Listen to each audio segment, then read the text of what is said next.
What if, for once, I stopped listening to the voices that have shaped me to live a life that at best is average? What if, for once, I had the courage to dream again, to live again, and entertain the inner child that yearned for exploration? For once, I could make a difference. One time, to invest into the desires that have laid dormant.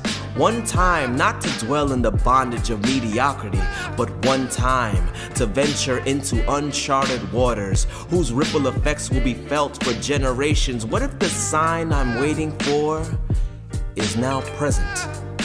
Today, the best time to act on my convictions. Today, where I can set my life in another direction to change my course for more than a destination, but for a journey.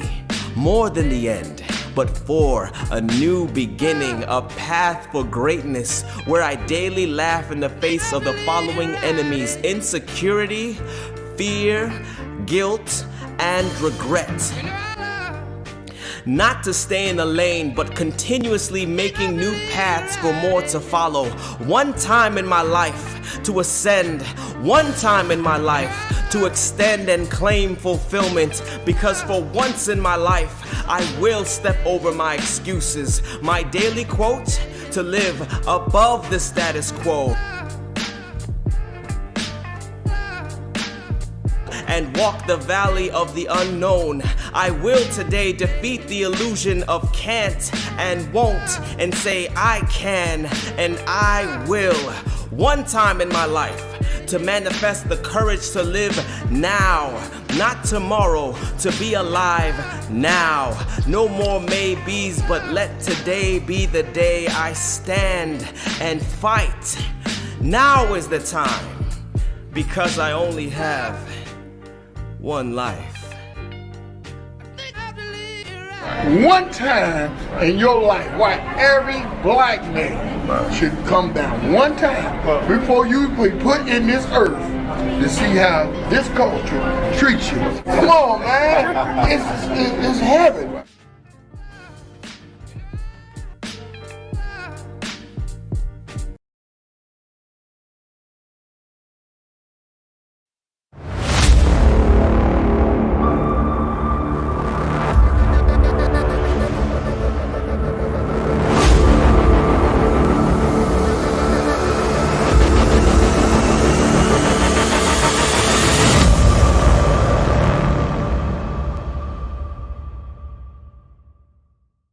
Welcome to BMO Radio with your host, Eric Spencer, president of the Black Man's Option.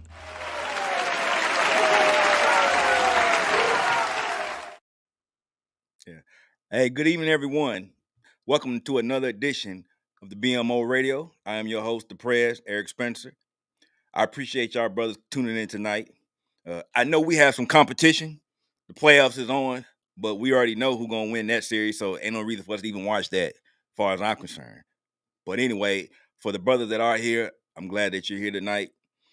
We have a fun-filled show and a special guest to talk about a subject that we've been talking about for the past 2 or 3 BMO radio sessions, and also over on my man Chris Strongart's channel. We'll be talking about crypto and how crypto affects us as men traveling. Now, a lot of people know, especially those who have traveled, see that our global economy is changing. And it's changing from one where there could be a new currency that's being used. Now, we've all heard talks of CBDCs. We've all heard talks about the BRICS coming up with their own currency. And we've heard talks about the dollar losing its value. And for us, that means that we're not able to leverage like we used to. So what can we do as black men that traverse the world and exploring our options for a better life? What can we do to hedge against something that we feel is coming, is on the horizon? And for us, we think the answer is crypto. Now, let me first say that I am not a financial advisor. This is not financial advice. This is just a good, heartfelt conversation and opinions of people that not only do they travel, but they also are in these spaces regarding crypto, and they've been able to incorporate travel and crypto into their personal lives. And here at the Black Man's Option, BMO Radio, that's what we're all about. Incorporating anything that we can to make sure that we can live our best life overseas. Now, let me give you a brief intro to the guest we have tonight. I first learned about him on Andre and Angela's Crossing Borders channel. I hope I got that right. And he said something very profound on that broadcast. And he was talking about how he felt crypto was the way for people to be able to move, especially Black men. And when I heard him make that comment, I automatically subscribed to his channel. I said, that brother is in line with everything that we think about as far as moving forward over here at BMO. I said, one of these days, once we get everything going, I'm going to interview him, because we didn't even have a channel then. I was just listening to other people, and he stuck out by what he said. I said, I'm going to have that guy on. So tonight, I have the opportunity to bring y'all my man, Carlos from Learn Crypto TV. And he's going to share with you who he is, what he does, and his perspectives on some of the things that he sees going on in the spaces, so that you can be more educated and well-informed, because that's what we're about. We're about providing information that you can use. So without further ado, let me bring my man up.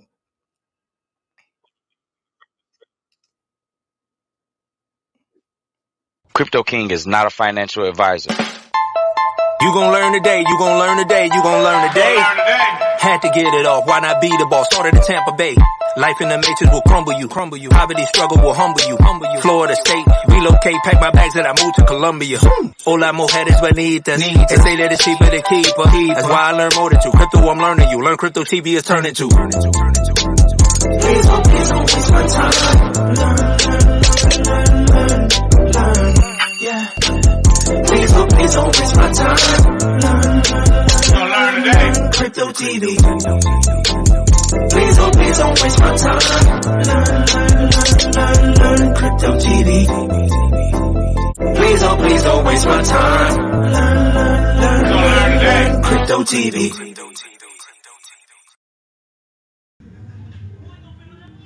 Hey, Carlos, man, what's going on, man?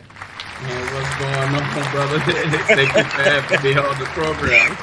hey, man. Hey, look, let me first say one thing, bro. Hey, that intro got me hyped, man. I'm bouncing this stuff. I'm like, man, we have to get something like that over here.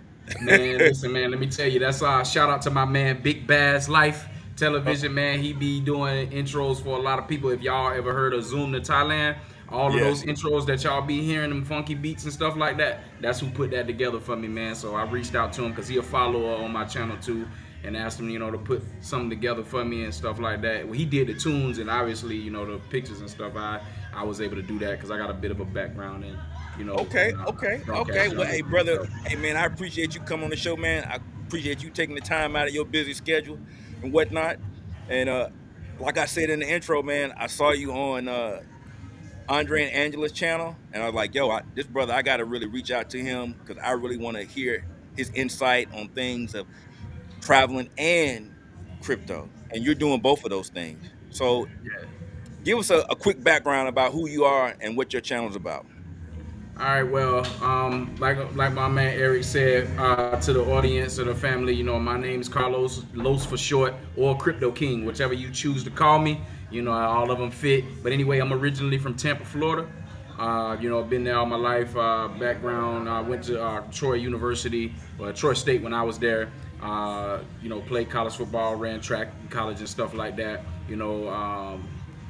Have two children, my daughter be 21 in December, my son be 19 in July.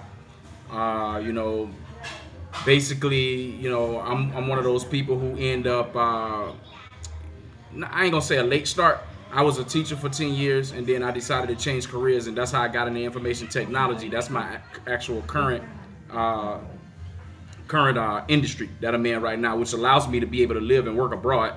And while I was able to make the transition after I was married for 12 years I was married for 10 years in the United States with her for 12. But after we dissolved that marriage, I took that opportunity to be able to spread abroad. I was already thinking about doing this, during the marriage. I was actually trying to get her to, move around. I'm glad I didn't, what I'm saying? Thank you for signing those papers. Yeah. You know what I'm saying? But yeah. During that time, I was thinking about trying to settle somewhere else because I saw the way in which the world was going, and I didn't want to be in the middle of the frying pan, before stuff started breaking down. So I spread my wings, but that divorce or the dissolution of marriage gave me an opportunity to be able to go ahead and jump out there and make the move. And amongst my travels prior to doing that, I had visited a few countries: Mexico, Panama, and last Colombia. And when I got to Colombia, I was like, shoot, I don't really need to go nowhere else, man. You know what I mean? And right. So from there, I was able to make the transition from America to Colombia, where I am now. And from there, I was like, well, shoot, I'm working in the industry, the IT industry. Well, how can I find some other string of income to be able to help sustain myself more? And I jumped in the Forex game. I lost about almost $7,000 doing that because I was trading with emotion and, right, stuff like that, man. But anyway, it was a hard lesson. But during that time, while I was learning how to trade Forex or currencies, I ended up running into crypto. Now, I heard about Bitcoin and all that before, back in 2014. And, and I'm like everybody else, skeptical. I don't know nothing about this, man. This here might seem like a scam, because I could have had me at least 100 Bitcoin way back then, and I didn't take the opportunity to buy it. Man, woo! That's how much money I would have now if I had bought those 100 Bitcoin, Man. So it circled back around in 2020.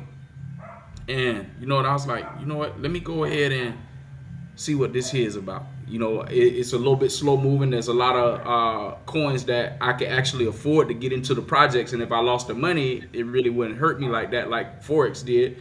And I was like, well, damn, okay. So I'm in crypto projects. Well, how could I leverage this even more? And Love Crossing Borders, Andre, he's one of the guys who I was talking to, prior to moving. I actually know, one of his family members who actually live in Tampa. And during the time before my transition, I'm having conversations with him, having conversations with his family member, Jeff. Shout out to Jeffrey. And I ended up saying, you know what? Let me scale that back. I ended up getting caught over here in Colombia during the pandemic.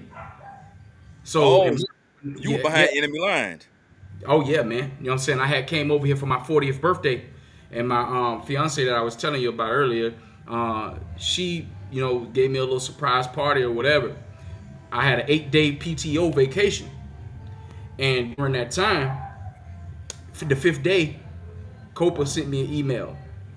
We no longer, we shutting down operations. The hotel I was in, they shut it down. I was literally the last person to leave out of the hotel. And I was in a real life, where the hell I'm finna go and what I'm finna do situation, But everything kind of worked itself out. And I ended up, finding my way into the inner city of Cartagena and being here for 95 days. I'm just giving the long or the short of the scenario. Because a lot of stuff happened between that time. But that's cool. I ended up being here 95 days. During that time, I had learned how to live here because my company, I was working for Anthem in their IT department at the time. And they kept paying me because I was on special leave with pay. So I didn't have to worry about money. So, the kind of the trade-off was, y'all look out for me, make sure my safety was good here. I'll provide the food and I'll pay for the services, you know what I mean? For us to be able to live comfortable. Right. So I was able to learn how to live in Colombia during that time. And, that's when that's when I started talking to Andre more at this point in time.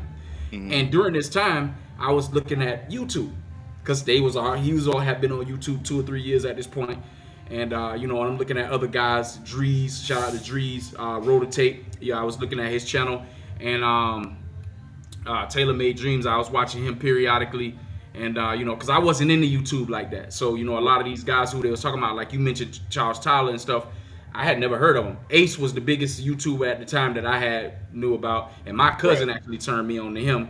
And so those are the only YouTubers that I was actually watching.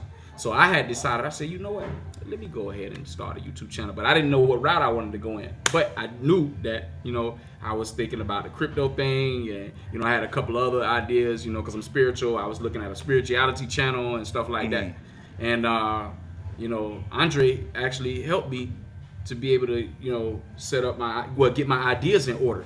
So when I finally made it back to Tampa after the pandemic, I got back to Tampa in Father's Day 2020. And then from there, me and my ex-wife got a divorce. That was final in September of 2020. And then I gave myself 6 months from that point to be able to get into move back to Columbia. And during that time, I was getting guidance from Andre, other people that I, have as an older mentor, because I always hung with older guys, to be able to pick their brains and stuff like that. So ended up during that 6 month period, it's like, you know what? Man, I might as well do a YouTube channel on crypto, because I don't see a whole lot of black YouTubers teaching crypto, and because I got because I got a teaching background, an education background, this is right up my alley. And I could just give people, I never forget, he said, put it on the grounds where the goats can get it, Carlos. Meaning, a dummy should be able to, for lack of a better term, understand what you putting out there. And I always kept that in the back of my mind. So I was like, all right, let me go ahead and pick this up and run with it then, and then that's when I started, along with my trading and jumping and get my feet wet even more in crypto. And I just started taking my time researching different projects, researching the space, trying to find the different terms, see what these acronyms mean and stuff like that. So after I kind of somewhat built the channel, and with YouTube, it take a while for it to build up or for it to catch on. Yes, it does. Yes, and it even does. still to this day, I've been running on this for like 2.5 years now, and I still don't have 1,500 subscribers. You know what I'm saying? Because the niche that I'm in, I think I'm a little ahead of everybody the curve. Because I don't see channels incorporating 2 different subject areas with everything. So I was like, you know what? Let me go ahead and see if I can show my everyday life living abroad, and let me teach crypto while I'm doing it. Let me see how that will work. And with this YouTube algorithm and all the other variables that go into play with YouTube, I was like, okay, I'm just gonna stick with this, because this is what I know. I know I can teach, and I know and the amount of research I'm doing with crypto, I'm gonna be able to teach somebody, what the knowledge that I know, because there's no sense in me holding on to all of this information. No. And so from there, I was like, well, dang, what can I do with this travel thing? So I was like, dang, man, I could just shoot my everyday life, because people really want to know what it is like living in another country. Yes, you know what I'm do. saying? Yes, they and do. I'm living in a country that what they call the big 3: Thailand, Colombia, Brazil. I don't put DR on the list because I'm not a DR man. Yeah. We're gonna do that. We're not gonna mess that up. So I leave that where that's at. So sorry for you DR guys that's listening. Yeah. Don't hurt but from there, I was just like, okay, well, let me just shoot my everyday life, me doing everyday stuff, go to soccer games, walking down the street, going to the mall, because I see a lot of people doing the walk and talk videos and stuff like that. And for me, I wanted to refrain from doing what everybody else was doing, because most of these channels, they like to showcase the women. Well, everybody knows there's women in these places. That's why a lot of these dudes is traveling. Hold on. Say that again. Because I know I say that a lot, and they thinking I'm a broken record, but I want to hear somebody else say it. So say that again for the audience, if you please. A lot of these guys with YouTube channels, they only showcase women. And they showcase the life around trying to get a woman. You know what I mean? So for me, I was like, why would I come into this space and do the same exact thing what everybody else doing? Yeah, I'll probably get the views. Yeah, my subscribership base will probably come up fast as, like everybody else. But I'm a person that like to walk in my own direction. When everybody else going right, I'm going left. Or if everybody going left, I'm going right. That's me. Right. You see what I'm saying? So I was like, you know what, man, because I thought about it. I could be out there in the streets, and because where I lived in Bogota for 2 years prior to me moving to Colombia. I could have shown, and I know the entire Bogota. And Bogota has 12 million people there.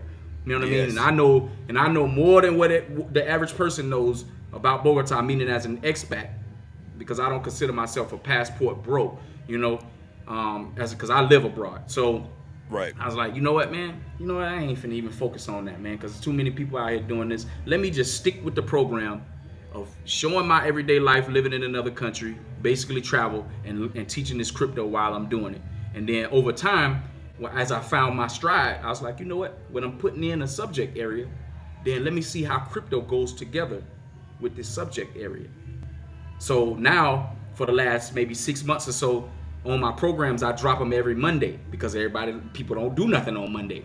I had to sit back and watch that. You know what I'm saying? Yeah. So for an example, tomorrow's program, I have a program coming out tomorrow about learn how to buy land in Colombia, right? And I'm just teaching people what it is that you have to look for in order to be able to buy land. And it don't have to be Colombia. Just these laws that you're going to hear on the program tomorrow is going to be indicative to any country. You know what I mean? But for me, because I'm here, it's easier for me to talk about it in the Colombia terms, right? But at the same time, how does this go with crypto? Well, people don't understand that crypto and blockchain is going to affect, or is affecting every single industry on this planet. Yep. I don't care what it is. So you got projects like Landshare, Realty, Pro-P. All of these projects deal with buying real estate. And not only, you got the metaverse, which is digital real estate. You see what I'm saying?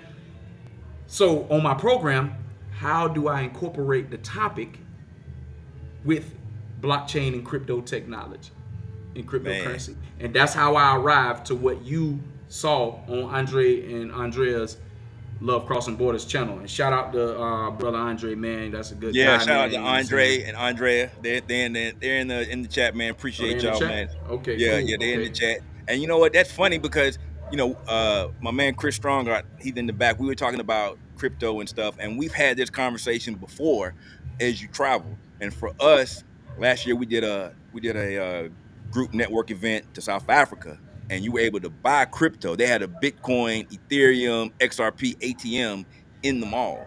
And so that's not something that you don't see here. So for brothers that travel, they already know that crypto is going to be integral part of these new places because it's a developing technology in a developing country. And if you're able to get on the forefront of it and understand what it is, then if you want to relocate and become an expat like yourself, then that is going to be one of the vessels that you can use to do so. Because I'm a firm believer in crypto. Believer in crypto. We talk about it here all the time, but it's not something that's talked about, like you said, in these spaces because people don't see past the TNA. That's all they see. They're not looking to be an expat. They're not looking to start a future. They're not looking to buy land or start a business or even integrate into another culture. They can't get past the TNA. And to us over here at BMO, that is the important part of the aspect because we don't consider ourselves passport bros either. We're black men exploring options, and there's a difference. Exactly. There is a difference. Big difference. So, you said something, man, in your statement just a moment ago, the TNA, right? If you could put together a solid plan, right? You can get over here in these places, you can see all the TNA you want. Exactly. You don't have to be visualizing this stuff on YouTube and looking at other people's channels, you know what I'm saying, to try to figure out if I'm gonna be able to take a 3 or 4 day, no knock to these brothers that do it, man. No. Why burn all your PTO time for 3 or 4 week days on a trip of 7 days or however much PTO you can get over here to come and spend your hard-earned money on that over the course of a weekend or two. I just don't. Me personally, it doesn't make sense. You know what I'm saying? Right. And like I said, I'm not knocking the guys who do it. I'm really not. You know what I mean? Because you do with your money what you want to do with it. You know what I'm saying? But all I'm trying to do is present you with another option, and the option that I feel like that I'm presenting you with no pun intended. Meaning black man. Yeah, go ahead. You cool, man. You good, man. You know what I'm saying? These options that I feel like I'm presenting to you is gonna be able to sustain you on a long-term basis instead of you just coming over here for 10 days at a time over the course of a weekend. You know what I'm saying? You see my door opening and up and closing. You know what I'm saying? Yeah. One of them is my fiance. You know what I'm saying? She got friends all day long, man. I on my block, I see this up and down the street all day long. Look. We had to say that for an off chat. We gonna get off topic. No now. doubt. Hey, cause we have a bunch of veteran travelers, so we understand what you're saying, my brother. Understood. So so at the end of the day, I just want these brothers to understand that if you set yourself up for opportunity to put yourself in a situation to be able to live abroad, then you open yourself up to many more options of what you're looking for, Exactly. And I believe crypto is one of those wheels, as long as invested in things that are tangible, such as land, gold, silver, or whatever other commodity you can get your hand on. And if y'all don't know what a commodity is something that you can't live without. Water, gas, electricity, those are commodities. You know what I'm saying? And gold and silver would be a monetary commodity. So those are the types of things that people got to look at when trying to sustain themselves in a long-term situation for living abroad. Oh, hold on for a second. I think he muted himself. I muted myself because the door wide open with all the music. Oh, okay. All right. I thought we dropped signal. So let me ask you something. I'm looking at one of the comments from my man, Mr. Andrew Baker. He's talking about he's bullish on crypto. But you know what? There's so many cryptos out here, and people kind of get overwhelmed because every time you turn around, you're seeing a new crypto here, a new crypto there. They don't know if this is going to be a tangible one. Is this a pump and dump? How do you go about making your choices as far as in which crypto that you're going to invest in, short term, long term? Is this a viable option, or is it just something that's just basically a pump and dump?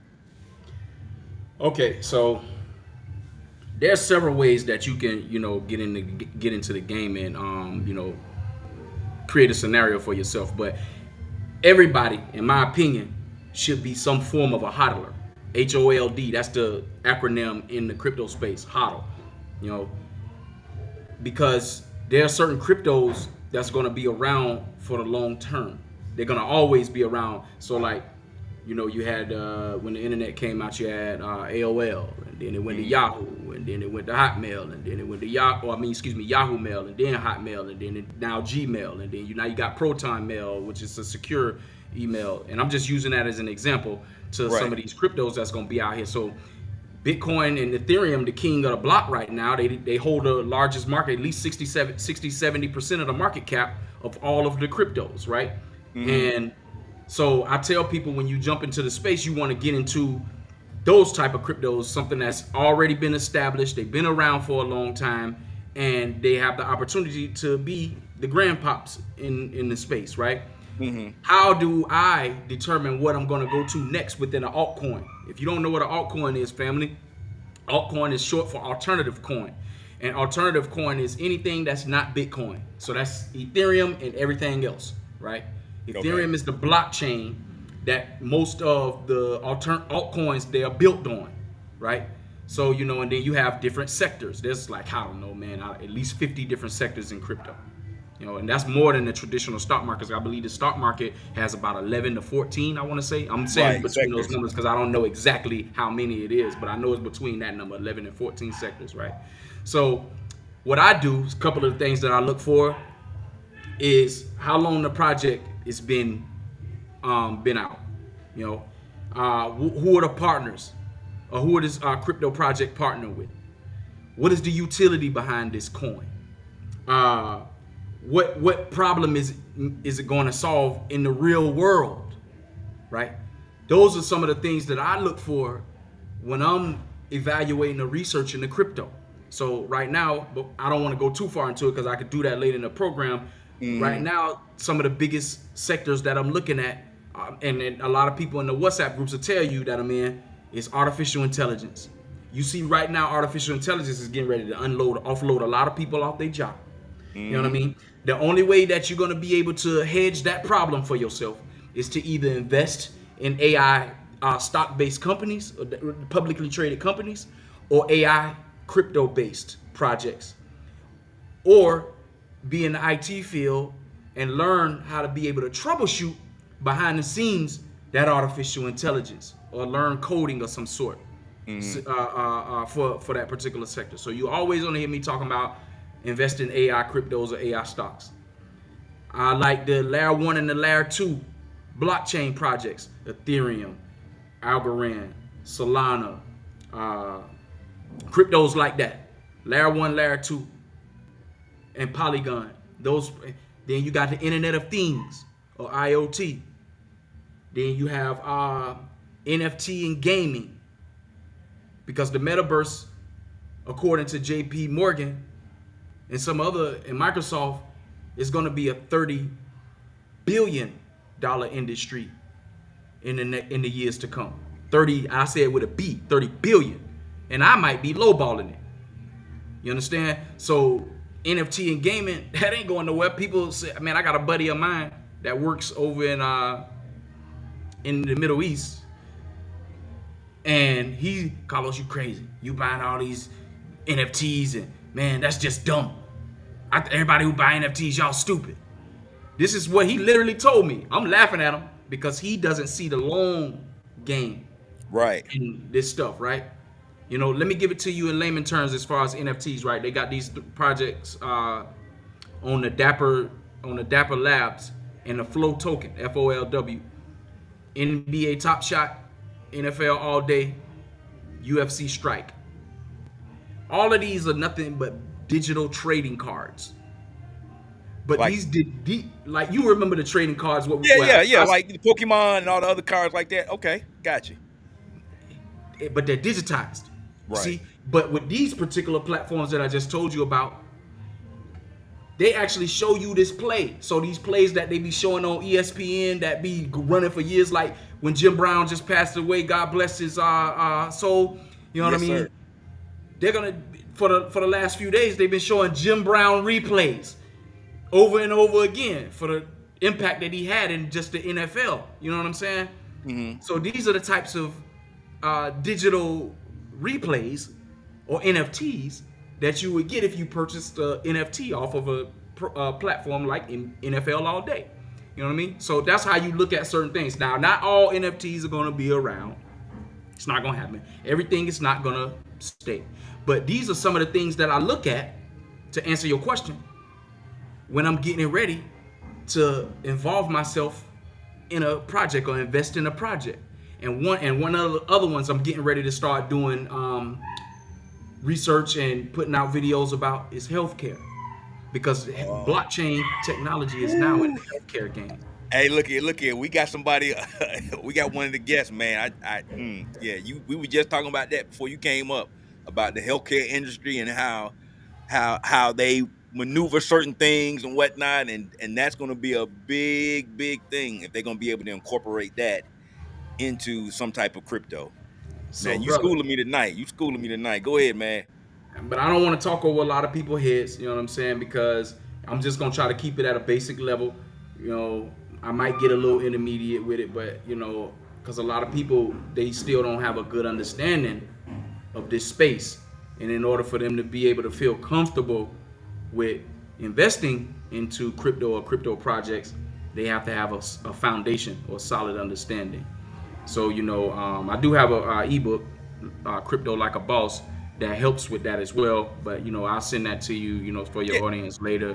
Yeah. We can, if you got it, you know, we can drop the link where they can purchase it at or whatnot, and we can. I've been giving it away, bro. That's the problem. Man, that's free. But man, look here, hey, give us the link, because you know, black folk, free is our favorite word. So we want to make sure they get that. You would think it is. But you know what though? It is a subject, because there are a lot of layers to it, and we do have within our group, we do have brothers that talk about crypto, and we talk about it amongst ourselves. And it is something that is not talked about in these spaces. Like you said, you have somebody that has a crypto channel, But that channel talks about crypto in detail, but they don't talk about traveling and how crypto is going to help them be able to live a lifestyle abroad based on the investments and fundamentals of understanding what crypto is now and what it's going to be. Exactly. But having the foresight. So, hey, look, that's what you're here for.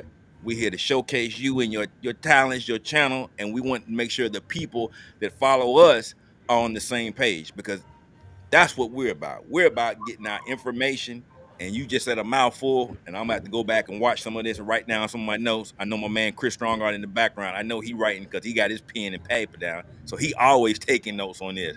Because you done said some stuff to me, I'm gonna go back and look at my I'm gonna have to go look at my wallet and add that to my watch chain. So hey man, chop it up and make them as shorts, man. You know, it's only gonna help everybody out at the end of the day. yeah, man. but well, I'm gonna let my super producer handle that. So, yeah. I'm gonna ask you one more question, and then I'm gonna bring up some of my guests. So, you only went to 3 countries. I heard you say you went to Panama, and you went to Mexico. No, I've been to 7 countries. You know. Okay, no, 7 countries. Six. Colombia just ended up being my last stop prior to me continuing my travel because I love the country so much once I got here. But it was Panama. Been to Mexico 3 times. Cayman Islands, the Bahamas. Well, Puerto Rico ain't no damn country. Well, yeah, hey, look, bro. I'm in Florida. I'm in Orlando, so Puerto Rico is just kind of like down the street off 75. You know what I'm saying? Right. So exactly. So and hitting these Caribbean countries. You know what I'm saying? It's like they kind of similar. You know what I mean? Right. So you're not really getting no difference. The different countries that was different was the Mexico, the Panama, and the Colombia. They was all different. Everything else was kind of like, okay, I've been here and done that already. It's just Did you feel environment in the river, in the water? Do you feel that there was something that connected with you in Colombia versus going to the other places? Yeah, actually it was. When I got to Colombia for the first time, it was almost like I felt like I was coming home. I don't know if that makes sense. You know what I mean? That makes perfect sense. And maybe it's because of the rich history. A lot of people, the way that I grew up, we learned about the Andes Mountains and we learned about all of this different stuff in school, but it never crossed my mind never, that there were black people here in South America, period, let alone Colombia, And then when I came here for the first time in 2019, I went to this 40 minutes south of Cartagena, this place called Palenque, San Basilio. Mm-hmm. And this is one of the places that you would see on the I forget the name of that list, man. But it's a place that travelers should go for the history part of they travels, right? Mm-hmm. When I got to Palenque, something just came over me, and it was like, man, my gosh. But the one thing that I'll never forget that stuck out to me, we was walking through the little pueblo, and I looked over to my right in the direction we was walking, and there was this soccer field. But this soccer field was dirt, rocks, glass, all of that. Makeshift. They had tree posts as the goals, no net. But I'm looking around at the people. The kids running around playing soccer. They laughing and having fun with no shoes on. The men over here sitting down, they at the table slapping dominoes, playing cards and drinking cerveza or beer. Mm-hmm. The women, they over here washing clothes, hanging out clothes, because we was over there during the middle of the daytime on a Friday or Saturday, I believe. I can't remember exactly what day it was. They doing their thing, the women. And it's like a community of folks that just sitting down. They don't have nothing much of anything. But everybody had a smile on their face. And nobody out there fighting. Nobody was... All the stuff that you see in America, none of that stuff was taking place in a poverty-stricken area. Man, I damn near cried, man. I was like, how in the world are all these black people walking around? And then people speaking 2 and 3 languages in Palenque. And I'm like, how is it that these people over here living in basically a secluded area of Colombia, and they over here like this? Meanwhile, all of this stuff that we Americans are privileged to have, hot showers, right, 3 meals a day, if your family able to afford it right now. Washing machine, dryer, because you see people out there they way back in 1950s, 40s, 30s, hand washing out here in Palenque, still to this day. How is it that these people are happy, man? You know what I'm saying? How? I couldn't fathom that coming from where I came from. Well, the way I grew up was similar, but not really. Right, yeah. Like you might have been poor. They was poor. They didn't have the OR. You got me. So you know what I'm saying? Yeah. I know exactly what you're saying. When I left Palenque that day, I promised myself, I said, I'm never gonna take it. I'm never gonna be ungrateful for anything. I'm never gonna treat anybody less than like I'm better than them. Simply because of what I saw with my own eyes. And my ex-wife, she'll tell you, I remember her talking on the phone to somebody, and she was like, you know, this nigga that came in the house, this N-word that came in the house, it's okay, and gonna tell me we need to eat peanut butter and jelly sandwiches, you know what I'm saying, and stop, because she had a real problem with going out and to eat at least 2 or 3 times a week, spending money, 60, every time we go out to eat, it's a $40, $50, $60 bill, you know what I'm saying, and $40 at Applebee's, you know what I'm saying, right. So, and I told her, I said, look, we're going to have to adjust the way we doing stuff around here. She couldn't believe that I was in the house selling her this. You know what I'm saying? She looking at me stupid, but she didn't know that what I had seen when I went to Colombia had affected my mind to the point to where I needed to make adjustments immediately. Yeah, so changed. Yeah, circling back around, it was like, you know what? I feel at home here. And I feel like if I can live this, if these people can live this way, I can live this way too, you know? Because I got it. My dad always taught me to be able to adjust, adapt, and overcome the situation, you know? And I always keep that in the back of my mind because I had to use that when I got stuck over in Colombia during that pandemic time. You were stuck like Chuck. For real. Bro, I'm talking about using the bathroom, doing the number 2 on a toilet with no toilet seats. People don't know nothing about that in America, unless even the poor people don't know nothing about it. At least they got a toilet seat on their toilet. First time of me taking cold showers, because I was standing in hotels, they had hot water here in Colombia. When I took a shower, I said, you know, what's going on here with this? Man, hey, look at that cold shower will bring the Holy Ghost out of you. For real. Yeah, for real, man. But in a place like Cartagena, you know what I'm saying? If you live here long enough, you be like, oh man, that's nothing, because it be so hot here. You see how I'm dressed now, you know what I'm saying? Right. It be so hot here every day, you won't mind taking no cold shower. But yeah, man. And then living in a situation where, when you know, if I'm my family's from Greenville, Mississippi, and it's really a across the track situation. Over here on this side of the track is pristine. All of these type of people live over here, and then over here you see what it really is over here for the real folks. Yes. That's how it is in Cartagena, man. That's how it is here. And, you know, and me living in that situation, coming into that situation unknowingly, I had to just adapt and overcome the situation. And, you know, I'll never ever forget those experiences, you know what I'm saying, because it helped shaped the way that I am today. You know what I'm saying? A lot of people look at my situation now like, Carlos, why are you living over there in the neighborhood like that, man? For what? What's why? Because I can live in a straddle. Well, in Colombia they have 6 straddles, and 6 being the highest. And I live in a straddles too. You know what I'm saying? But I was able to come in to this situation and be able to look at everything that's going on around me and figure out what's the best way for me to be able to survive over here. Right. With my safety being first. You know, so one of the things that I did, I started barbecuing, and I feed the people on the block, because it would only take me $60, $70. I got, I don't know, 30, 40 pounds of meat. You know what I'm saying? And I'm able to feed 20, 30 people. These people gonna always remember that. The gringos came over here to my block and fed me. And I don't know if I was feeding a person who didn't even have a meal that day or the last 2 days. I don't know. You see what I'm saying? Right. So now I'm living in this environment. I got indirect protection. Oh, don't mess with the gringo. He a cool guy. You know what I'm saying? Leave him alone. You know what I mean?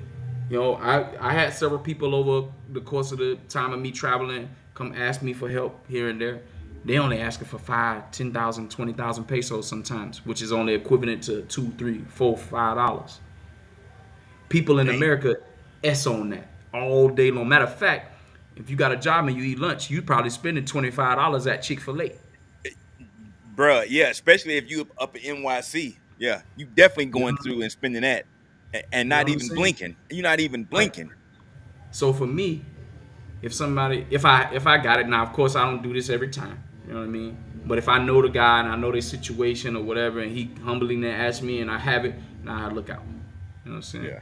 But then again, at the same time, it's not me buying protection, but I know they're gonna look out for me and stuff that I don't know about your country. Right. I mean, don't mess with that dude over there, man. He ain't no good person, man. He'll try to stick you up or something like that. Don't deal with him. You know, stuff like that.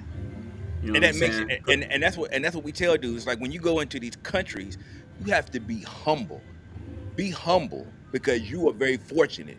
And like you said, a lot of dudes that travel, they don't see the level of poverty that goes on in some of these countries. It will make you emotional because you realize how blessed you are to be here.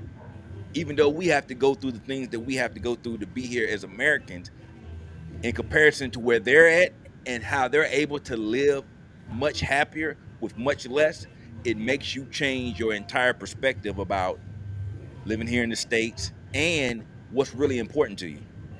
Exactly. So that's really basically some of the things that I did, you know what I mean, to make sure, because safety was my number one priority. That was my number one priority. If I'm going to be living in another country, I need to make sure that I'm always in the safe, because I'm a person that always keep my head on the swivel anyway. I'm not just walking around here and I don't notice what's going on around me and, you know what I mean, letting no chica take my attention away and all this other kind of stuff, because that's crazy, you know what I mean? I don't need nobody having to call my mama and say, hey, look, your son in the body bag. I can't, you know what I'm saying? It's crazy. No, you definitely don't want anything like that. I've been in Colombia for 29 months. 29 months. My mama just accepted, maybe 6 months ago, the fact that I'm living abroad. She was mad at me we didn't talk for an entire year.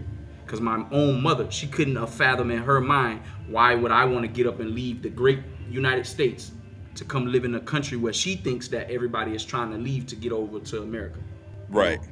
So she just literally accepted this from me right now, you know what I mean? So safety was number one for me, man. But anyway, you know, just circling back around to your question, that's how I was able to, you know, say, okay, I can do this. I can live, you know, abroad and live in another country, and how am I going to make it work? You know, with just a reality portion. This not without, you know, this without figuring out how to take care of myself monetarily or financially. You know, what are the things that I need to survive, or how am I going to survive, and how did I get here mentally, so that's pretty much what it was at the end of the day, to sum it all up, Well, like I said, man, congratulations on that, because, very few people are able to successfully do that, because it does require a mindset change. And I think a lot of people that are in these spaces don't understand that portion of it. It's like you're going someplace else. You need to be the most network-minded person there is, because when you're going there, you don't have a foundation. You don't have anything to really attach to. So your new surroundings is going to be the people that you're going to be relying on. And if you're somebody that goes over there and you're very entitled and you carry that American mentality or elitist mentality with them, you're going to be by yourself. And the worst thing to do is to be by yourself in a foreign country in a time when something might be jumping off. Because best believe, like you said earlier, either they're going to disregard you or you're going to be a target. Straight like that. You couldn't have said it better, man. Because I've actually seen it. I've seen it. Like I can go to Bogota. I lived in, because when I actually moved here to live here first time, I took a job to get my work visa in Bogota. So me and my fiance, we talked about it. Okay, and she allowed. Well, I ain't gonna say allow me. I'm gonna do what I'm gonna do. You know what I mean? Right. But just out of respect for her, let her know, hey, look, this is what I'm thinking about. She didn't have no problem with it. Yeah, go live in Bogota. I understand, blah, blah, blah, blah, blah. Just, I want to travel because I never been before. A lot of stuff occurred with me for her family for the first time. Getting on the plane for the first time. Having birthday party for the first time. The kids, the same thing. Going to a theme park. All of this stuff for the first time. That's life-changing stuff. For them. Yeah, life-changing stuff for them. And if somebody like us, it's like, whatever, you know what I'm saying? We did this all the time anyway when it was America, but you just people don't understand. But anyway, in Bogota, I could take you right to the block to where I know where there's an American person homeless on the street right now. I could take you and show you him right now. That's just if he's still there, because I haven't been there for some time. But and the reason why is because he came over here and didn't have his priorities together. And he came over here like every day was a party. Life does not change just because it does change in the sense that your environment changes. The things that you would normally do in America on a day-to-day basis changes because of that environment. Right. But coming over here and every day's a party, you drinking on the weekends, and in his case, probably snorting cocaine on the weekends and all this other kind of stuff, and you run out of money, then you don't have people back at home who can help you and stuff like that, right? It puts you in a situation to where you can end up homeless. Yes. I don't tell nobody this, but there was a point that I was homeless for 30 days here. But my homeless wasn't like homeless on the street. I was homeless because I considered myself, I can't live on no woman, me personally. I'm not living off no woman and none of that. But I had to live in an apartment with this girl I was dealing with in Bogota because I didn't know how the apartment stuff worked here. So, and this is all it's on my channel, on my program, you know what I'm saying? When I was going apartment searching. Yeah. And I had set up 2 apartments to, to have, and I had to make a quick trip back to America of January 2022 to take a drug test because I had found me an IT job that would allow me to work remote. Right. And I had to take a drug test and all of that. So I had to come back to America for about 3 or 4 days. So after I got back, I went to the apartments, the first one. I called a lady. Hey, I'm ready to pay, blah, blah, blah. Oh, the apartment's gone. I say, what? Wow. I thought you was holding it. Nah, yeah, blah, blah. The second apartment that I had as a backup, because I already knew that because, there's a possibility something could occur, so I had me a backup plan. Called them. Apartment gone. What? Now, because it took me about maybe a month and a half to even get to them 2 apartments to find something that was suitable for me. Mm-hmm. And I was like, oh my gosh, what the hell? Now I gotta go back through this whole apartment search again. And my lease done ended. I gotta move out of here because I'm not finna pay what she wanted, what my apartment was. I didn't want to pay what she was asking. Right. I wasn't gonna pay what she was asking, So I had to call the girl. Hey, look, I need somewhere to put my stuff. You know what I'm saying? I don't really have nowhere to go right now, blah, blah, blah. But it's okay, man. Look, but it's okay, though. You like you said, the situation arises, you handle it, you adapt it, you overcome, and now you in a better position. I get that. I understand that. But that is one of the things that a lot of people don't like to share. They don't want to share the bad parts of the stuff they had to struggle, they had to go through. That's why I say a lot of people are very disingenuous about some of the stuff they put out here on YouTube because they give people the false impression that they can just pick up and move without having a plan and not understanding that you're moving in a different environment versus you being in the States. Your mindset has to change first because you're still indoctrinated on living in the matrix. So exactly. Yeah. So I shared that, like I was saying, to make the point of every day it's not a party here, and you're going to encounter real life situations in these countries abroad. I don't care who you are. So I don't know everybody that's an expat or who spent significant time in another country. They have at least one of those stories. Yeah, they have at least one. Where if your house got broken into, or you had something stolen from you off the street, or you had to go a couple weeks with no food because you was waiting on money to come in from somewhere. Everybody has one of those stories. And me, I'm not gonna be disingenuous. I'm gonna tell you what it is. You know what I mean? And I've had a couple of, because I've had a phone stolen from me. That was the only incident. as far as like safety is concerned, but a taxi took my phone. Like I was standing too close, and more than half of it was my fault because I was too close standing on the curb. And I wasn't paying attention. I'm standing there at 2 o'clock in the morning in an area that's known for that type of stuff. I'm standing there trying to order me an in-driver to get back to my apartment. And before I know it, I'm chasing the damn taxi like I'm gonna run the taxi down. You know what I'm saying? Yeah. You know what I'm saying? So stuff does occur to you if you're not paying it. But fortunately enough, those are the two worst things that, and like I said, I wasn't really homeless because, you know, the girl, I was dealing with her and she wasn't gonna let me be on the street. But in my mind, I was homeless. I'm homeless because it's not my spot. Yeah. Exactly. You know what I'm saying? Yeah. So, and you know, and I just, you know, dealt with those things from there, man. So, you know, what I would tell a brother is if this is something that you looking and you really want to do, then make sure you have a plan, man. Don't come down here just trying to willy-nilly it and wing it because that's not gonna work. That's not gonna work at all. Nope. And that's what we're about. We're about this crypto stuff. So let me I'm gonna go ahead, Carlos. I got a couple dudes in the background. I'm gonna bring them up. Let me get my producer, go ahead, give him the nod so he can get everything set up. Man, okay.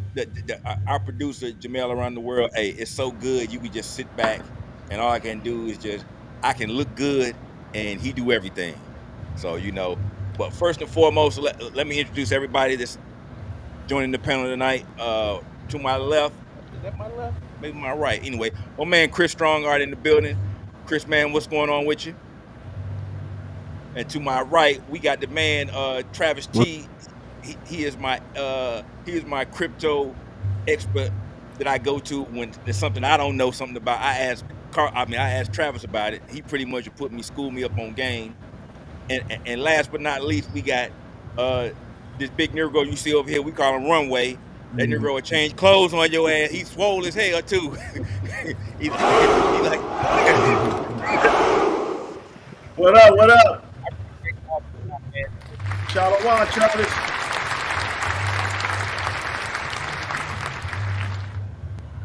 Y'all say what's up to Carlos, man, and you know, everybody for people that don't know who y'all are, give them a quick intro to who you are, what you do, blah blah blah, and then we'll ask Carlos some questions and let y'all facilitate those answers for him. Go ahead, Chris. Yeah, first and foremost, you know, I go by Chris Strongart. You know, I got a channel where I talk about travel, obviously, and, you know, the cultural issues that are going on in what we call the quote-unquote, you know, black community, stuff like this. I discuss those things, you know what I'm saying? I've been rocking with BMO since, what was that trip we took? Was it 2020? 2020, you know what I'm saying? Yeah. Following Charles Tyler since, like, 2017, even back then, and I've always had the mindset to travel. And long story short, you know, I met up with the group, you know, while I was contracting overseas, you know, actually when I got back home from contracting.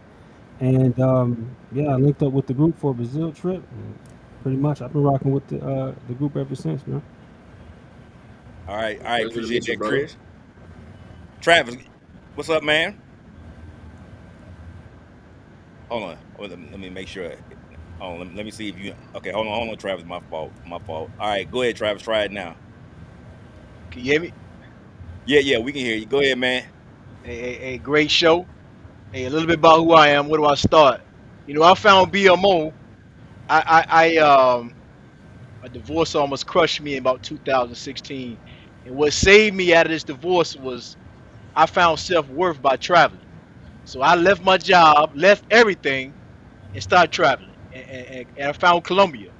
Colombia was that actually what made me fell in love with traveling. I traveled before Jamaica and, you know, a little Mexico, but Colombia blew me away. And from there it was on. And then actually, you know, from there I discovered Black Man's Option. I discovered the brothers. I went to Brazil 2018. And from there, you know, been to Egypt, been to places in Africa, been to Europe. And, you know, from there, since I left my job, and I said, you know what, I got to find some skills to sustain myself outside the border. So I found day trading. And I day trade to this day, the futures market. And I wouldn't advise nobody. Well, it would take some day trading is a blood sport, mental fuckery type skill to have, but it can be done. But you know, I got a YouTube channel, travel, health, exercising. investing in Travis, their you have to freedom drop the lifestyle. link. You have to drop the link on that channel. Yeah, 'Cause somebody was asking about it. I'm gonna have to drop my link. Yeah, I'm all about, that's my tennis, man. That's what makes my world go round. Traveling, living a healthy lifestyle, investing, exercising their freedom life. I currently right now I'm a life insurance agent. So, I do a lot of telesales. That's actually gonna sustain me outside these borders. I'll be going back to Colombia very, very soon. The scandemic is over, the world is back open. It's on. Yeah. All right, Travis. And last but not least, man, my man G Dub. Go ahead, G Dub. Give us a little intro there. G Dub, aka Runway. This is this is basically a good situation for me, man. My first trip was I like to call that the special ones. 2017, Charles Tyler's last hoorah. We was his last group. Never thought that I would be a main ingredient to taking over the group and propelling it to its prominence now. I'm very proud of that, being an admin. But recently retired from law enforcement, so I got a pretty generous pension. Got another job, driving trucks and stuff. So this crypto thing is very interesting to me, and I really need to get involved in it because I don't plan on keeping this second job for long, man. I wanna move abroad. Yeah, definitely, man. And this is what we're here about, because this is the type of information, like I said, that I want our viewers, our members in Facebook that are watching live right now to understand that this is what we're about. We know about the TNA. We travel to enough countries to know what it is. What we want to know is how are you going to be able to sustain yourself when you get there? Because if you just going to be a fair weather traveler, then that defeats the purpose and the goals that we set out for you. We trying to get you out the matrix so that you can live your best life. Now, so Chris, you and I did a show last night talking about the bricks and whatnot. But do you have any questions that you want to ask Carlos? Because we did talk about it last night, that you had a couple of things that you wanted to bring up. So, Carlos, I'm gonna let Chris pick your brain here for a minute. Well, I mean, I don't really have any direct questions, but really just salute to the brother for making a crypto channel. For discussing crypto type talks, because a lot of brothers are not really up on game on what's going on with the whole crypto market. Like I said, I got involved in crypto back when Bitcoin was only like at 8,000. And I'm over here overseas. At that point I was in Afghanistan, so I was able to get in while it was low. And that really is kind of what started me on the journey of just having money to be able to set aside. When I tell people about it, I really basically tell them, because they ask me like, how do you get in? How do you master it? Well, the biggest thing really is staying up on the news on what's going on with certain coins. Different channels, like Carlos's channel, of course, different channels you can watch to really stay up on game on how the market is moving. Just like when you do Forex, I was in Forex as well. Or I am in Forex, So one of the main ingredients, of course, is also going to be keeping up with the news and understanding what's rocking. Cold wallets, Brother Travis up there, he got the cards. I got my wallet over here. Where is it at? Yeah, right here. I showed them. That's what brothers that say it's play money. It ain't real. These cards got Visa logos on them, so that's why I'm showing them. Man, I don't even be listening to the naysayers, man. I don't even. Yeah, it says play money. Because I know. Yeah, like dog, play okay, bro. Like I told the brothers, like Bitcoin funded one of my whole last trips when we went to Brazil. Like I've seen the money, bro. I came back with racks, bro. Like chilling, off of crypto. So I mean, realistically, like it's real. It's real money to be made out here. So it's definitely not fake. But yeah, man. I mean, shout out to you, brother. And another thing about the whole crypto movement is also when it comes to art and NFTs and all that stuff. Me being an artist, I was heavy on that because I tried to make my own NFTs and I tried to put it out there, and I realized how hard it is. Like that stuff is like, whew, you know what I'm saying? Because let me give you, it works. Let me give you a little bit of uplift. So, all right. Okay. So if I'm sure you've heard of OpenSea and Rarible, those two NFT platforms, the way you can, actually create, digitize your artistry or whatever, So if you can't really, find your lane or niche like that, the next best thing is to invest into those projects that already are established. So since you already an investor, there's a project that's called Ecomi or OMI. That's the ticker symbol. OMI. This is the actual application is VEVE.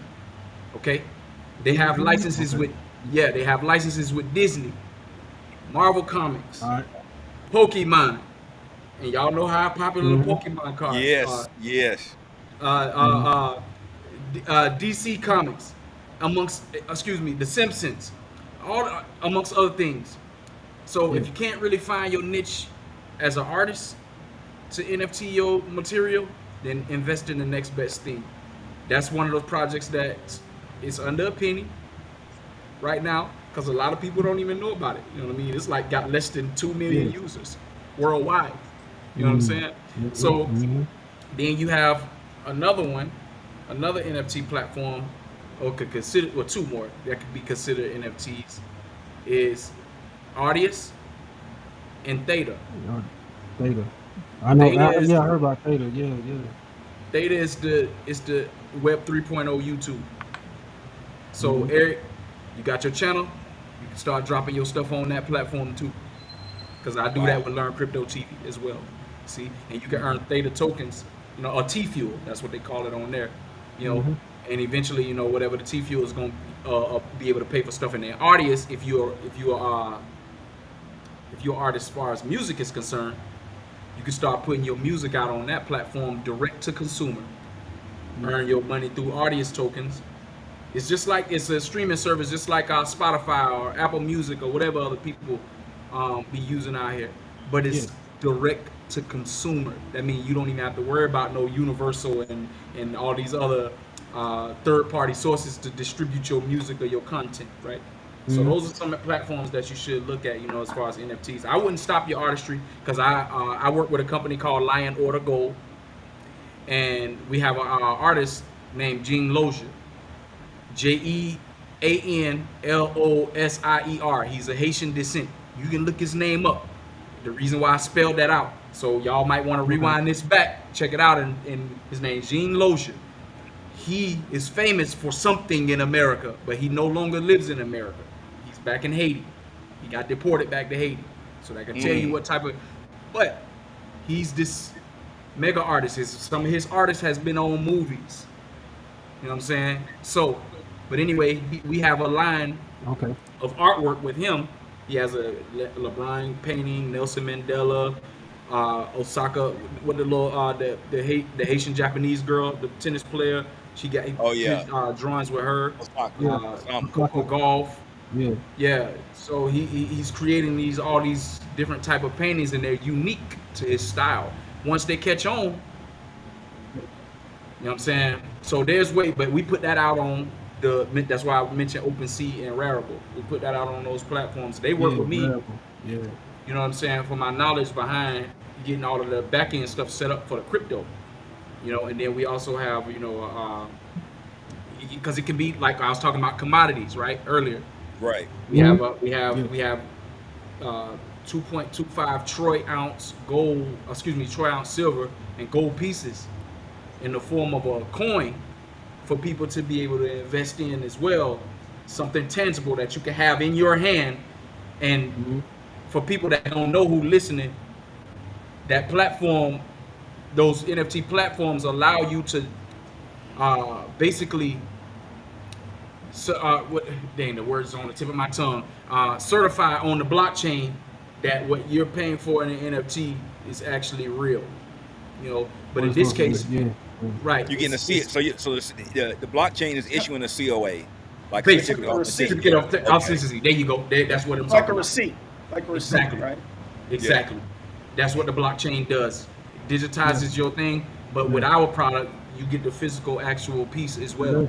So it's something you can hold in your hand as well as the certificate of authenticity to be able to coincide with what you got going on. So what I would tell you, that's a psychological thing too, where I got something that I paid for. Exactly, and it's real gold and silver pieces on top of that. So as well as the paintings themselves that Mr. Gene Lozier created himself. But Chris, man, I will tell you, don't give up on your goal and your dream, because it's a way, as far as artwork is concerned, because it's a way to get it done, and it's a way to monetize what you have already. So I just wanted to give you that game in the way of NFTs if you didn't know it already. Man, appreciate that. Appreciate that. Oh yeah, definitely. Man. Yeah. How would you brothers? Because I be on variable. What you say, Travis? I was gonna Go say, ahead, what would you recommend to anybody that has zero knowledge of crypto? How do they get involved? A lot of people I come in contact with are so overwhelmed, and so many people are getting scammed. And I tell people, do not fall for the "I'll trade your money," because crypto is the wild west. So I try to tell brothers, jump in the game and learn, make mistakes. Don't be afraid to make mistakes. Buy some crypto on exchanges. Send a little small amount. Play it. That's what I learned. I played around. I made mistakes. Would y'all recommend the same thing? Just jump in the game. You ain't gonna make no money if you ain't in the game. That's number one. So, exactly. Right. So if you ain't doing nothing about that, then you just gonna always be on the sideline watching. But anyhow, it is a hard learning curve. Yeah, it definitely is. So this damn ledger right here still kicks my ass right here. This ledger. Yeah, you got the nano, right? That's a nano. I got $3,000 of XLM that I can't find the address. It's there, but I can't locate the address. No, I got a 5K XLM and I can't locate it. It's there. This new nano. This is the Nano X. I can't get it. It's on my phone. I had the code, the C phrase. Yeah. This how you can get to that address, because there's the blockchain keeps record of everything. That's one of the unique things, and why blockchain technology is going to take over all industries, because there's a running record and it never disappears. So there's a site called blockchain.com and Etherscan, which is probably the most famous of them all, where you can go to your transaction, find your transaction, and that address is going to be there to where you bought it off, what exchange you bought it off of, and what wallet address you sent it to. You'll be able to get those pertinent information from there. So, like, for an example, I heard somebody say KuCoin. If you bought it off of KuCoin, right, there still should be a transaction record on KuCoin for your account for that purchase. Yeah. Then you would copy and paste that transaction ID from KuCoin, and then paste it in the Etherscan, and it'll give you everything that you need to see as far as what you're looking for. You should be able to retrieve it that way, especially if you send it to the ledger, on that cold wallet. Well, now it's a hot wallet. It's just a pain in the butt, but yeah, it's there. For sure. So it's out there in crypto space somewhere, but you can definitely retrieve it. Exactly. So but to finish answering your question, I would tell the people, like you said, first you got to be in the game. Well, the next thing you need to do is you need to go follow crypto YouTubers. You need to read behind crypto news. There's a site, 2 sites that I like to use that starts off my crypto research: CoinGecko or CoinMarketCap.com for both of those. And they keep a running list of the top 300, 500 cryptos, right? To where you can, if you hear something about the XRP token, you can go click on XRP and it'll give you all the information where you can go their website, current news stories, etc. about this particular token, and you can start researching there. The problem that we have as a people is that we don't like to do no damn research. We want people to just come and put it in our lap. I've noticed that we're lazy. You got to put in work. You got to put in work. You got to put in study. Say it again. Exactly. Hey. One of the common things that you're going to always hear me say is DYOR, do your own research. Well, Carlos, what you mean go do your own research? Well, I can lead you to where to start. And I can tell you a couple of different things here. But you might not see the token the way that I see it, or you might not like the same token I like. You see what I'm saying? Yeah. So that's why you have to do your own research. There's a lot of tokens out there like the PayPay coin, this meme coin that's just popped up. Yeah. People running and jumping in it now. If I didn't see it from day 1 or day 2, it's no interest to me at all. I'm not gonna tell nobody. I read through a reliable source that Blackstone was involved with it. So that institution is probably one who dumped all the money. So if you didn't get in with them, then you're too late. Yeah. Exactly. So there's still ways, you know what I mean? You can still make stuff happen as far as like, you know, for people still trying to get in. I mean, one of the things, you know what I'm saying, is, of course, getting in early is always going to be the best thing, but you know, you want to start out getting yourself set up financially to where if you make some money, you can, you know, understand how the transaction works and getting used to that, because there is a bit of a learning curve to understand how to move crypto from whatever your site is in order into your bank account. So Coinbase, I keep telling folks, if you don't have Coinbase, get damn Coinbase. And start out understanding how to have a digital wallet, understand the basics. And I would also ask people, okay, so what are you trying to get out of crypto? Are you trying to think you're just going to throw in a few $100s and you're going to flip this and by tomorrow you're going to have a few thousand? Is that what you're thinking? Is that what you're trying to do? So I try to ask people, are you treating this like this is a stock? Same way you would invest in a Tesla or a Disney or whatever. I say, okay, fine. You would apply the same mentality. It's just that you're going to use a different news source. That's going to be the key difference if you're already a trader. So I could say, yo, you already got Tesla? Well, you just do Bitcoin the same way. You just put your money in Bitcoin and then let it cook. Now, if you're trying to be a day trader, then that means you need to pick up a different set of skills. You need to learn how to trade. Right. I mean, you need to learn how to read charts. You need to understand how the market is moving. That means you... I'll tell anybody that wants to learn, investing some money in the TA course is well worth it. I think I spent $2,500. I don't day trade crypto, but I know how to read a chart and I know when to to buy and sell. So that's highly worth it. If you got anybody got the time, understand price action on the chart. That's a game changer. I wouldn't suggest anybody try to jump in the game trying to day trade crypto, man, because you're gonna get wrecked. That's why I said at the beginning, you know what I mean, be a hodler. If you jump into the crypto game, from my perspective, get in it and hold your cryptos. You know what I'm saying? I agree. So that's who's gonna determine. Right. You know what I mean? Because you know, you jumping into crypto against some real trading, they're gonna take your money, man. You know what I mean? That's right. Like I told money, exactly off the jump. I lost $7,000 in Forex. It's the same thing, man.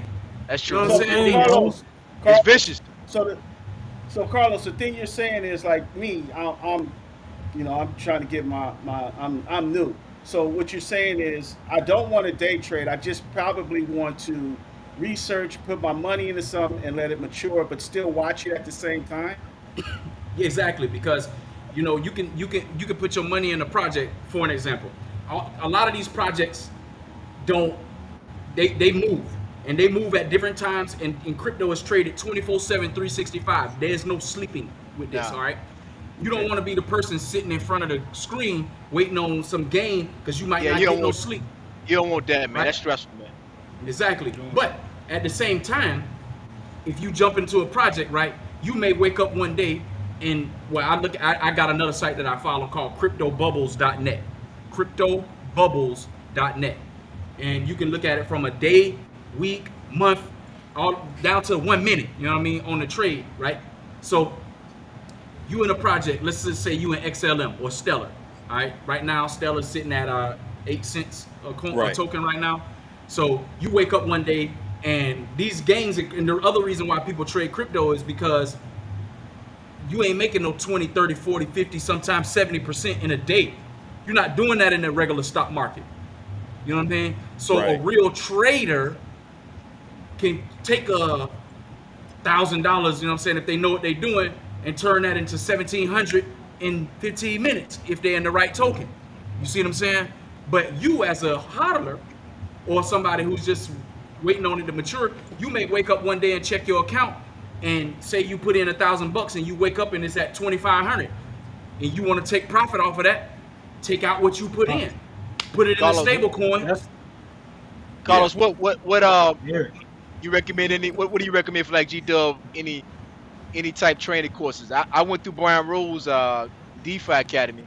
It was good. It was expensive, but I learned a little something.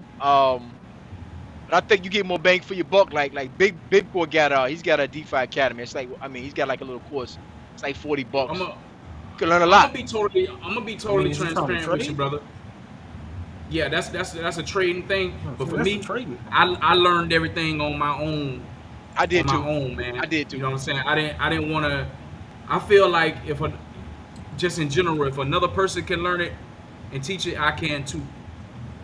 And if I got to pay a person, if I got to pay a certain amount of money to get to acquire the same knowledge that I can go get on my own, I might not have the same total understanding, but I can get the same foundational knowledge, right? Yeah, I learned YouTube trial and error, so you really can teach yourself. But if somebody has to have a course to help them become more comfortable with trading, then you would literally have to go out and do the research to find out what course is going to be most beneficial to you. Because most people that's selling courses, they kind of know what they're doing. You know what I mean? Right. Especially with crypto. Carlos, I gotta go ahead and just put it out there, man. This is my thing. I don't trust them courses. That's just my thing as far as buying somebody's course on how to trade. Because I'll explain why. Because my thing is there's so much free information on YouTube that if you ask the right questions, you'll figure out how to read a chart and how to understand price action and how it's moving and where to get in, where to get out. But most people, their discipline is what's wrong. They want to get in and try to catch a big fish on a trade movement. They're trying to catch 200, 300 pips in one movement. They don't understand how to set their stop losses properly. They don't understand how to set their take profits properly. They don't understand that if you can get in there and shoot at 10 pips a day, 5 pips a day, and rock like that, get your money and be disciplined every day, wake up, you trade the same combination, which I'll do my currency, I'll do Euro and Euro USD. So if I get up, the market opens at 8, I'm gonna get in, I'm gonna trade, I take my notes, I look at the market, see what's going on, I got all my charts up, I'm looking at all my stuff, but that is so much that goes into that, right? That you can learn and teach somebody that. But somebody who's new, I'm not gonna be teaching them trading, you know what I mean? Because trading, especially with crypto is volatile as hell. Like man, you just said, look, I was going to say that. 24 hours, all right? It's 24 hours. So there is not a necessarily like, what time do I need to wake up to trade Bitcoin the best? Well, it's 24 hours, so whatever you get is whatever you get. So it's even on a different scale from trading Forex. But again, we're still talking about trading. I'm not going to be teaching somebody to trade off the rip who's brand new to the game. I'm going to say, check this out. You're going to do this just like a stock, okay? I'm going to tell you how to be diligent at reading information, how to understand what's going on in the market, how to use the news, and how to read charts first. And say, okay, off the information that you got and off the news that you was told, this coin over here, looking pretty good. They're expecting that because this business is doing this, and because this happened in the market, we might see a major shift in this coin. While it's here, go ahead and put some money on that because you heard that this coin can move. So put a little something on it. Or you could always go with the old well and just put a little something on Bitcoin. And that's it. You can use Robinhood, you can use Cash Out, so many different ways, Coinbase. Just put a little some money, like $50, whatever, just put on Bitcoin. You got some extra money for the week after your check, put on Bitcoin. Put on Bitcoin. Put on Bitcoin. And next thing you know, you're just putting money aside. So I would advise people, don't think about trying to get into trading. Trading is a whole different beast. Yeah, I don't want to trade. I think I want to do what you said. Well, let me tell you. Let me help you out. Everybody on here got a Cash App, right? Yeah. Boom. There go your recurring buy right there. There you Cash go. App is the easiest way anybody can buy Bitcoin. Because it's on there. Recurring buy, $5 every week, $10 every week, $50 every week, whatever it is that you can tolerate week to week. Talk about buy it on Cash App, and that way you can actually see it mature in itself. You can do it on Robinhood if you got, because Robinhood now has created an off-board ramp for you to be able to move it into a crypto wallet. So if you don't want to do it on Cash App, do it on Robinhood. Webull is the same, right? So there's all kind of ways for you to do it, but like Chris was just iterating, man.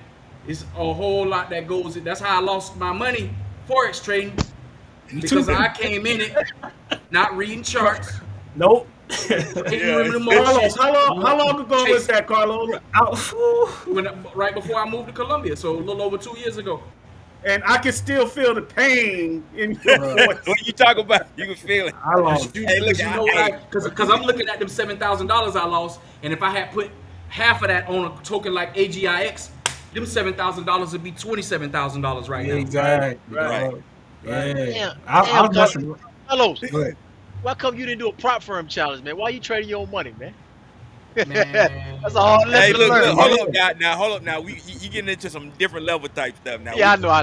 Don't worry about it. Don't worry about it. Man, we in the sandbox. We ain't at the beach yet. We in the sandbox. Hey, G-Dub. Let me add this, G-Dub. This is for you, G-Dub. And anybody listening, I personally think to get into the crypto game, Uphold is the best exchange. Man, first of all, you back. Uphold was at the XRP conference I just went to. Uphold's legit. And Uphold, you can offload your crypto, the fiat, just like that. And Uphold was backed by certified whales. It ain't doing a lot of these exchanges were folding. Uphold was rock solid. So I mean, they got XRP, they got all the quant, they got everything you want. You can buy. Actually, I trust Uphold. I got a substantial amount of Uphold. It's like a little shadow bag. The prices go up, liquidate the fiat just like that. So Uphold, anybody listening, get your Uphold account. Now, I would definitely say that I use Uphold, but what Travis said a little earlier, Carlos, I want to ask your opinion on it, because he was out in Vegas, out there living ghetto fabulous at the XRP convention, and that was ghetto. Well, you know what I'm saying, but I wanted to get your thoughts on it, because and BMO. No, I see Carlos' face. I'm trying to read his face. So he don't try to read. He has something. He just got something to say. I'm interested. Well, I just want to ask his opinion about the ISO. Is it 2200? ISO 20022. Right. Coins. Those coins are going to be XRP, XLM, XDC, Algorand, Cardano then snuck up in there, but they ain't all the way. They ain't fully certified yet. But Cardano then stuck up in there, and then you have IOTA and Quant. Okay. And Quant. So so those are the 7 projects that are ISO 20022 certified tokens. So I tell and that's one of the sectors that I left out, that I should have said at the beginning. Okay. And thanks for bringing that up. So let me G-Dub first, because my face did go a little way. Go ahead. All right. So Travis mentioned Uphold. All right. I had a little problem with. Well, I ain't gonna say I had a little problem. I know a couple people who had problems with Uphold. And Uphold, to answer your question, Jamal, I just seen come in. It does do a KYC. KYC is know your customer. Basically, gonna ask you they're gonna ask for an ID from you. They're gonna ask you where you stay at, what country you in. They're gonna verify it. They're gonna have you take pictures with your thumb this way and all of that to make sure that you hold up a sign with the date on it and all of that type of stuff. That's what KYC is for these exchanges. All right. So yes, and any legitimate exchange is going to make you do a KYC, just so you know. So, but anyhow, Uphold. I felt some kind of way about Uphold for a little while, but then I did some more research on exchanges. First of all, you shouldn't even be keeping your stuff on the exchange to begin with anyway. Thank you. Because it's not your crypto if it's on an exchange. Right. That's true. It's the exchange's crypto. They're just holding your wallet that's assigned to you via the KYC. Right. You know what I'm saying? So when you buy on an exchange, get it off of there. All right. The reason why I'm not gonna dispute everything or disagree with what Travis saying about Uphold, because that's one of the places only that you can get KYC as an American. I mean XRP as an American. Yes. And XRP is one of those tokens that you want to have in your portfolio. Yeah. All right. So that's why I'm not gonna go against. Hold on. I gotta get that.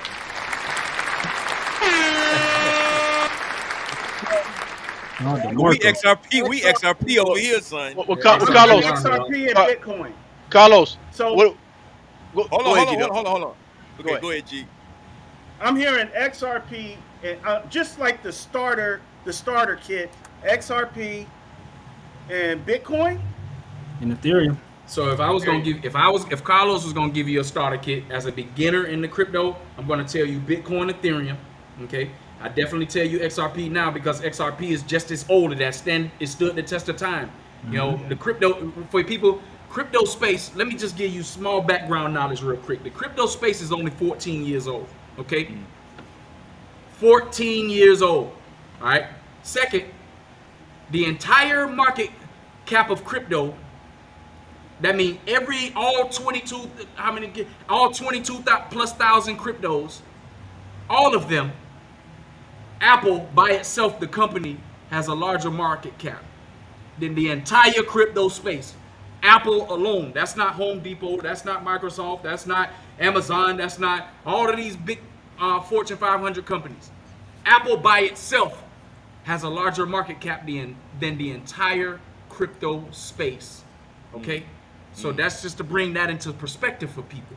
So the starter kit is going to be Bitcoin and Ethereum off the top because those are the two longest. Those are the granddaddy, grandmama cryptos. XRP, I'm going to tell you at this point, AGIX or Singularity Net because that's my favorite AI token. All right. And if you don't know anything about it, Hanson Robotics is the company that they're partnered with. And if you know anything about Hanson Robotics, y'all ever heard of that robot that got citizenship over in Saudi Arabia named Sophia? That's the company. That's the company who built. Carlos. Yeah. G-Dub will catch hell getting some of those coins because a lot of those coins you need to be advanced. Like he couldn't get on KuCoin and That's why he gonna get my ebook when we get offline. Oh, okay. There you go. But there's like I said, a lot of these changes. Handle that. Yeah, a lot of these changes. A lot of these changes make it difficult for you. There's a decentralized exchange called Uniswap. That if you have an Ethereum bag in your MetaMask wallet, then you can do a swap. Or Trust Wallet, you can do a swap for that particular token. But I can show you guys how to do it. It's not hard. It's just the process of doing it is what Travis is talking about. Yeah, exactly. And once you learn it, then you got it. Once you got it, it's like it's nothing. But okay, so let me pull AGIX off the table because that's going to be a little bit more advanced. All right. So Bitcoin, Ethereum, XRP, VeChain, VET, because you can go on crypto.com and get that. You know what I'm saying? Okay. Don't say VeChain, man. Here's my story with VeChain, and a lot of people. I'm gonna make a story out of this. Don't do like I did. I got in VeChain. It was probably about 0.5%, and I sold $30,000. I didn't take not 1 cent, and $30,000 it came back to $200. You know why? I'm gonna tell you exactly what he did. That was a learning lesson. He watched it run up. He watched it run up to the all-time high. I didn't take not 1 cent. VeChain is one of my favorite projects, if not my favorite project, right? Just like I know. And see, all he had to do was take them same 30,000 he saw in his wallet that he about and thought it was gonna keep going. All I was thinking was $1. Put it in a stable coin like Tether or USDC. All I was thinking was $1. Yeah, I know everybody was. Me too. You know what I'm saying? That's how come I know what you did. So instead of taking the 3 fish in the bucket home, he wanted to take the 10 or the 20 that was still in the lake. And he take nothing. Exactly. That's why. See the good thing. That's why I don't advertise for people to start hopping into trading off the rip like that because you know what I mean. Like it's obviously I'm sure Travis is obviously an experienced trader, but just an average person. I don't trade it. I hodl. Oh, well, okay, all right, cool. But even somebody who's like an average. I'm a hodl too. Because day trading the futures market is stressful enough. I can't. That's because crypto moves 24/7. I ain't got time to be up at night. Yeah, like I said, especially trying to trade something like trying to trade crypto. That's like a whole different. You know what I'm saying? That's a whole different mindset. Because you got to lay it off for people. You got to tell them there's investing, which is going to be like your E-trades and like your stuff like your Disneys and your Teslas and all that. And then there's investing in Bitcoin, okay? And then there's your trading, which is like you can trade crypto, but most people when they say trading, they talk about Forex or they talking about option calls and other stuff like that. So there's like a whole gambit of stuff. And people just hear one thing and they think it means everything. It's like, no, you gotta knock it down. It's a whole, it's different areas. You gotta find your niche in crypto. There's so many niches. There's NFTs. There's trading. There's staking. I love the space. Go ahead. What I want to do is I want to get maybe 2 or 3 of the crypto that my man Carlos mentioned. I want to invest moderately in it, and I just want to maintain it for right now. I got too much going on. Yeah, I got these 5: Bitcoin, Ethereum, XRP, VeChain, and Polygon. Stick with those, and you'll be all right. And I just want to invest something modest right now. And I'm not looking now. I know I have to, I got to water the lawn and make sure it's all good. But if I do take some out, I just want to maintenance. I don't want to get rich. I just want to invest right now. I got too much going on in my personal life, but I do want to get into this. I do want to get my feet wet. I don't want to dive in, but I'll just sit by the pool and put my feet in right now. That's what I want to do. So basically, I just gave you digital gold, digital silver, and I gave you 3 altcoins that's gonna do well in the next bull. That's right. Gave you the main 2, and then the altcoins behind it. That's really the one. Actually, I got a Bitcoin Cash as well behind Bitcoin as well for the altcoins. So I hopped in there too. It was pretty good back then. It was pretty good. But like he's saying, like really, you just hop in, and honestly, you just kind of let it cook. And right. When you make I want to see it boil. Yeah, so like if you put in 50 and then you see it goes up, and then it's like I told you, like I think me and E talked about it on my channel. You throw in, say you put in $50. Next thing you know, you see you made a profit of about $200. It goes up. All right. At that point, you can say, take out your initial profit that you put in your 50. That get your $50 back, maybe a little bit more if you want. So 55. You know what I'm saying? Pay yourself. So get a little something back, but you make sure you get your initial investment out when that bad boy does go up, instead of trying to say, oh, let me catch a big fish. Oh, it moved to 200. Let me wait till it go up to 1,000. That's greedy. You know what I'm saying? That's like that's a non-disciplined trader. That's why when you heard me say to Carlos, you knew what I meant. When early people who get into the game of trading, they don't understand stop losses and stuff like this and taking their profits. If you don't set a take profit, you're open to the realm of chaos when it comes to trading or just investing in general. Because if you don't have a spot to say, regardless of what happens, if it hits this point, I'm out. Exactly. And you have to be disciplined enough to get your money for the day, get out, and stay out. That's it. You turn it off, because a lot of people think trading is just, I'm just going to stare at the screen all day. No. People who are really trading in the game, they have a set time they get up. They have a set pair that they trade. They look at it, they get in, they read the market, they say, okay, the charts are going here and here. It's like we might see a double top, double bottom. All right, we got a head and shoulders. It looks like we got a falling star. We got all these different little things. The candles look like this, whatever. Whatever you see, when you see your spot to get in, you set your take profit, you set your stop loss, boom, that joint hits, and you out. Now that's trading. Everything Chris just described, I did the exact opposite. That's how I But I didn't try to learn. That's wisdom. You got the wisdom. Bro. You got the wisdom. I was trading NASDAQ and all that, and I was putting big money. Bruh, I lost thousands too, bro. I was trading NASDAQ and all the big ones, bro. And I was just like, I'm gonna make me thousands, you know what I'm saying? And I was like, all right, I'm gonna get in, wasn't setting no safeties, no stop losses. I was like, yeah, baby, I'm up 1,000, let it rock. And then all of a sudden, I'm negative 3,000. And I'm like, bro, oh, snap. And then I'm like, oh, it's gonna come back. It's gonna come back. It get worse. It get worse. It get worse and worse. And then you just eat the loss. You just cut it. You just eat the loss. You just take that negative 3,000 when you was thinking that you was gonna get in there and all that. Let me run it up, and because I can just, I know what I'm doing. Yeah, bro. Bro. Who's you guys' favorite crypto YouTubers? I mean, that's who I get a lot of my information from. I walk around all day with headphones in my head, so the space moves so fast. I watch Coin Bureau because I like how he break down a lot of the information when he put it out there. Coin Bureau. Who else you got? Yeah, Coin Bureau, and then because I don't watch a whole lot because I don't be wanting to get convoluted with the information. So Coin Bureau is one, and then I look at crypto news. So this guy, he got 3-4 minute clips. It's called 99 Bitcoins. You know what I'm saying? I look at that because it's crypto news, and I keep it simple just like that. And I watch my own stuff. You don't follow the Bearable Bull? I ain't even know about it. It's the first time. Oh man, who know about the Bearable Bull?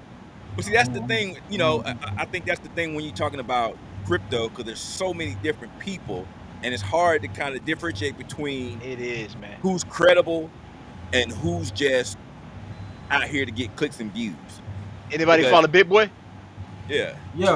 Actually, on my show last night, I was using some of his content, honestly, to talk about BRICS. And I was actually going to say, I'm glad you reminded me, Travis, that in regards to BRICS, you know how they're trying to talk about what if they come out with a currency that they're going to go digital with, as far as what BRICS is trying to do with their currency, whatever. Well, and I was telling people, don't look at it from the perspective of what if the American dollar goes under. Honestly, don't even really worry about it, because as brothers who travel, what you want to have in mind is the news of what BRICS is doing. You know what I mean? Exactly. Because BRICS, obviously, Brazil is in there. You know what I mean? So we're going to have a little vested interest in that and what they're trying to do, especially because they're opening up direct flight between South Africa and Sao Paulo. Yes, sir. So for brothers like us, we definitely going to be on game. So if BRICS is going to have its own currency, I would say don't even trip. Just if it's digital, then just be ready and prepared to be invested in that coin if they're really going to take those necessary measurements. And if you already, if you're already in your Bitcoins, if you're already in your upholds, and you already understand how it functions, all you got to do is say, okay, $100 on the BRICS. That's right, John. And you got money, and now you have the BRICS coin. That's it. You know what I'm saying? So those are the type of things that you want to. Go ahead. Hey Chris, I was telling Eric backstage, the sister that I talked to, that lives in Bahia, and she was telling me, I sent her some XRP just to get her into the game, and she said XRP is the only coin that can be exchanged for Hayites on exchanges. I was like, wow. So that's a telltale sign. That tell you right there what it's going. Yeah. Back to the ISO 222 debate. See, right. He said out of all the cryptocurrencies, XRP is the one that can be translated to the Hayite. I was like, XRP is going to be life changing. That's why I don't care how much XRP you have, just get some. You know what I'm saying? Because XRP is how the institutions are going to be trading international.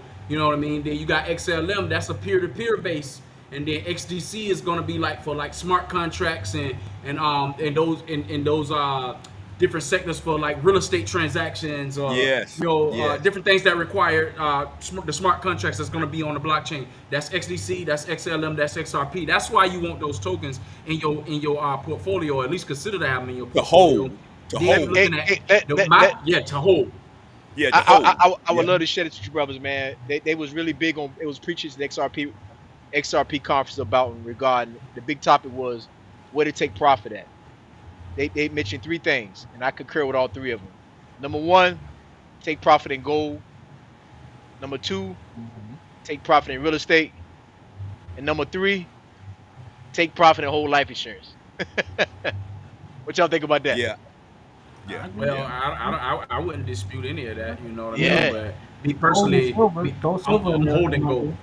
Yeah, silver too. But there's a crypto called Pax Gold. That's supposed to be paired 1-to-1 according to the white paper, paired 1-to-1 with a 1 bar of silver. So if y'all go on CoinGecko, CoinMarketCap and see that, see exactly, and the price of gold right now is what Pax Gold is right now. You see what I'm saying? So it's supposed to be paired 1-to-1. I don't know how true that is, right? Because with crypto, a lot of people say this, like the FTX debacle, Terra Luna, and all the stuff that went down south. Yeah. But this again where you would have to do your own due diligence in order to research these tokens, you know what I mean, to make sure that you putting your money into something that can be validated. You know what I mean? Right, definitely. So, you want to make sure that you're putting in something that's actually credible, because we've seen here lately a lot of the exchanges and stuff come up with the FTX scandal and the Luna and stuff like that, which I think some of that is propaganda to make people leery of investing in decentralized currencies. And then for them to get you into the CBDCs. That's what they're trying to get you in the CBDC. I saw a question in the chat about that. I posed the question at the conference and no one had the answer. There's a site, JM Billion. You can actually buy gold and silver, platinum, all heavy metals with crypto. And I posed the question: what if XRP goes to the moon?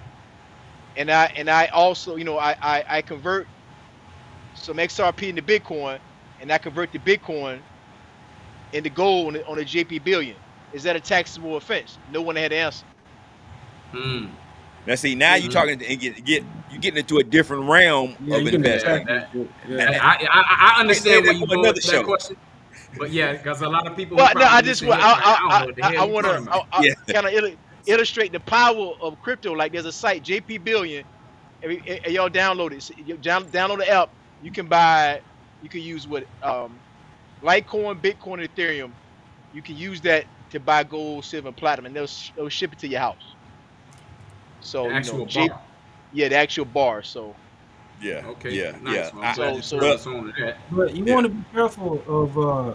be careful of where we start seeing or what we call CBDCs. Basically, on my show last night, we went into detail about what it is, but just a quick overview. It's almost like the antithesis of Bitcoin. Because as Bitcoin, the crypto market we have, it's unrestricted essentially. It don't belong to anybody. It's like the free market. It's like free trading essentially. The government can't necessarily track what you're doing. And now the government, they're trying to counter that, and the governments are trying to come out with their own digital coin, or what we call central banking digital coins, so CBDCs. All right, central banking digital currency. Excuse me. You know what I mean? So the governments across the world now, because some of them have already done this, are trying to come out with their own digital coins. And I would advise people stay away from that, because they're trying to get you away from the blockchain. They're trying to get you away from Bitcoin, because so they can track you. They can track what you buy. They can track where you are. All right. They can put sanctions. Imagine them, what they did to Russia. Imagine them doing that to you if you are outspoken on YouTube. Because guess what? By a flip of the switch? A flip of the damn switch, and all of a sudden, all your digital CBDCs. Just imagine if Chase Bank, and all the other major banks had their own digital specific coins that you were using, and you have specific digital apps. Because listen, the banks don't care about you. They work for the government. The banks work for the government. So if the government now is pushing something that they want to be done, just imagine like old boy on Valuetainment said, Pat Bet David was talking about, imagine you trying to get a job interview and they want to see your CBDC history as far as what have you been buying, okay? So we know that there's a lot of you brothers who like to trick off on OnlyFans, and guess what? Yeah. They start trying to see how you moving with your money. They see where you are, where you going. Oh, imagine this, IT people. Imagine this. Imagine if you work IT, you work remote, and your home station is somewhere in Texas, and you were fortunate enough to work IT, but then they find out, based off of your CBDC history, that you actually living somewhere out in DR. You live in Colombia, they're like, oh, sir, no, we're not going to allow you to work for us and live in Italy. But guess what? They can't do that now because it's unrestricted. They can't see what you're moving, how your money. So stay away from CBDCs. If Chase Bank starts trying to come out with, we have a digital coin now, that's the government trying to own your ass. You get away from that, you don't touch it, and you run back to Bitcoin. I'll tell you this. Unfortunately, you're going to have people do it. Yeah, at some point down the line, it's going to happen anyway. They're going to force it upon the people, you know what I'm saying? But right now, there's a window of opportunity for you to be able to invest in the crypto while all these things are evolving and changing. This is where you want to put your money. What Chris is talking about is what we saw in the news, and referring back to the brother question back in the chat. It's called the Fed Now program. Okay, the Fed Now program is exactly the CBDC, what he's talking about right now, you know what I'm saying? And that's going to be able to control you. If you look at the country of China right now, they have this social score credit system in place. They have a digital yuan in place already. They're already using it. China is already doing this to their citizens already. You know what I mean? They go in their account, you know what I mean? You jaywalk and you got to pay the ticket. They go right in your account and you go pay it. You know, some people in America wait 3, they'll try to extend it as long as they can so they don't have to pay it. But with this system in place, if you got it in there, to go right in your account, take it out, and that's that. You know what I'm saying? I seen China was raising hell because a lot of people didn't have their money in their bank, or they just took their money like that. Like a lot of people in China, they were going in there and they was like, where's my money at? Like 75, 100,000, whatever. And they not prepared. They not I'm sorry, in Spanish. was a They not in sync. I speak Spanish. Yeah, you know, That's because I okay, be man. We going understand. back and forth. You Yeah, know, I be going back and forth with my Spanish and English, yo, man. that's So what's sometimes up. it happens like No, that. that's goals right there. So, you know, there it is, you know. But yeah, so a lot of people they are not organized over there in China to fight against the government system, and that's why they go and they stuck and now they don't know what to do. Well, they accepted all of the stuff that this communist government put in place, a socialistic society put in place, facial recognition and all that. Right. Yeah. Oh, yeah. They didn't realize when they was putting it in place to fight against it. Then we have the knowledge right here in front of us, where the people who live in America, you know what I mean, to be able to go against that government entity from doing that right now. And then they got an incompetent president in seat right now, you know what I mean, to where you can actually go out and fight. They still allow protests to happen. So a lot of the stuff what Chris is telling you right now, your man, you have to put into action at some point. Don't just follow blindly like what happened with the scamdemic, like you mentioned. You know what I'm saying? Yes. You know, and let the people tell you to go put some stuff in your body that you don't know where it came from and how they came up with it and all this stuff. No knock to people who did it. Listen, you do what you want to do with your own health. Right. That's you. Right. You know what I'm saying? But what I'm saying is the overall optics of it. Me personally, I don't know you. How you just gonna tell me what to do with my body? Nah, I make that decision on my own. Yes. You know what I'm saying? Yes. And that's how I look at stuff. You know what I mean? Hey, that's the reason. That's the reason why I retired from law enforcement. 27 years. I wasn't gonna. I couldn't do it. You're not gonna tell me. So the whole point of it is that be your own person, make your own decision. Critical thinking is no longer at the top of the list for most people right now. You know what I'm saying? People don't think outside the box at all. They just follow blindly the herd. That's it. You know what I mean? And a lot of people are going to end up getting their head cut off, you know, figuratively, you know what I'm saying? Because they are just following blindly. You know what I mean? I've never been that person. And that's what's so radical about crypto. People that are involved in crypto, you got a radical mindset. And this because you kind of see the future and where stuff is going. Yep. People like a couple of these brothers in the chat talking about some crypto is a scam. I already know where your mind frame at because just off of the fact that you making that statement, I already know how you think. Hey, Carlos, let me say one thing for brothers listening. I day trade for a living, and I understand that the news is programming by the institutions. It's programming. So anything they say about negative about crypto, do the opposite because they're programming you. They condition you to think one way. Because it's especially when they don't control it. Especially if they can't control it. Well, they try to control it. Right. They try the retail. Us as retail, we the liquidity for the big money. So they play us and they manipulate us and play with our minds. And you got to rebuke all that madness because whoever said it's a scam, you probably a sheep on CNN said that, and now you regurgitating it.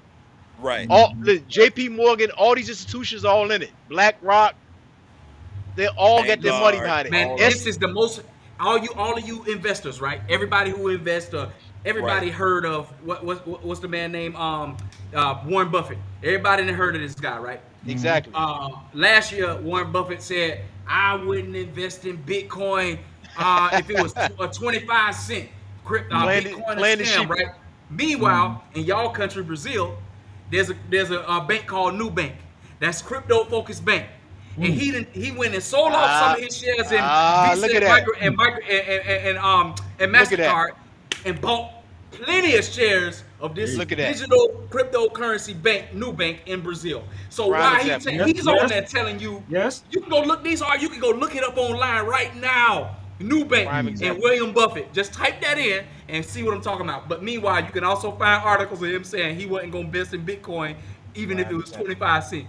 Come on, man. Yeah, exactly. So don't listen to what they say.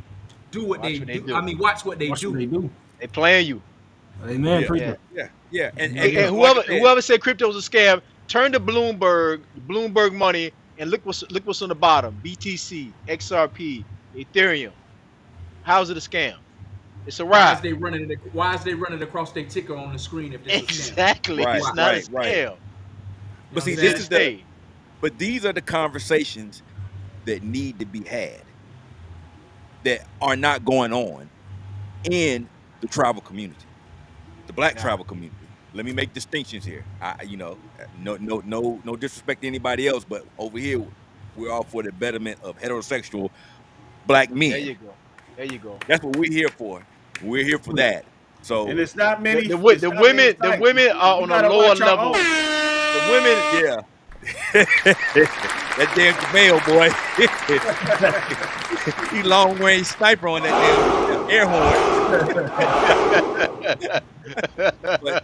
but that's what our platform is here for. This is who we cater to, and these are the conversations that we see are not being had, which was one of the main reasons that drew me to your channel, because you're a black male and you're in the travel space and you're also in the crypto space. And having those three together on YouTube is an oddity.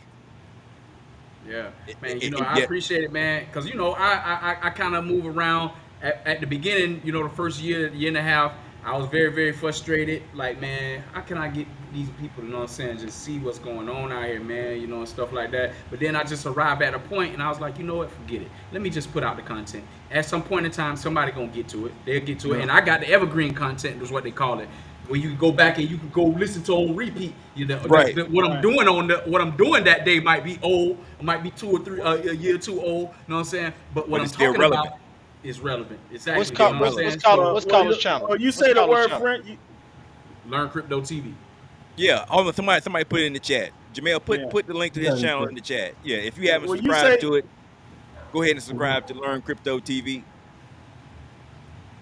Go ahead, You say frustrated, man. That's an endearing word in our group, man. Shout out to Al Reese, Coach Greaves. But frustrated is one of those key words that we really concentrate on and try to analyze. But it's just it's a trip to me that you use that word, because it's so prevalent in black men. Descriptive. Black men traveling. Y'all just got me amped up and excited for the fact that y'all took the time to want to talk to me. You know what I'm saying? And I don't know everything. I'm not the smartest guy in the tool, or the sharpest tool in the shed. I'm not. I just put a lot of effort into what I be trying to get across to people. A lot of people do say, Carlos, man, you really smart, blah, blah, blah. Nah, bro, it ain't that. You know what I'm saying? It's just that I think differently from most people, and what I think about, I apply it. You know what I'm saying? I'm just not gathering the information and just looking at it. Oh, okay. Now, some of this stuff you got to actually be active with. You know what I'm saying? Like some of the stuff Chris was talking about is trading. I'm gonna go back right now, and I'm gonna jump back in the trading game at some point. You know what I mean? Right. And do it. Get back. Hey, but that's what I'm saying though. See, for us, we're pretty much a self-contained entity. We have a Facebook group, about 19,000 people. We're just coming back on YouTube. We just hit our 1,000 threshold. And once again, if you haven't subscribed to Chris's channel, do so. We're trying to get Chris to 1,000 as well. But we have networks within networks that we talk amongst ourselves. But one of the biggest things that we see in this space is that everybody keep talking about grab your passport bros, and blah blah blah. I'm like, but you're only saying you're only seeing a small segment. What is your end game? For brothers that really want to live that lifestyle, they want to live overseas, they want to be married and have kids and whatnot, and be living a different culture. How are you going to do that still tied to the US dollar, knowing the things that are coming?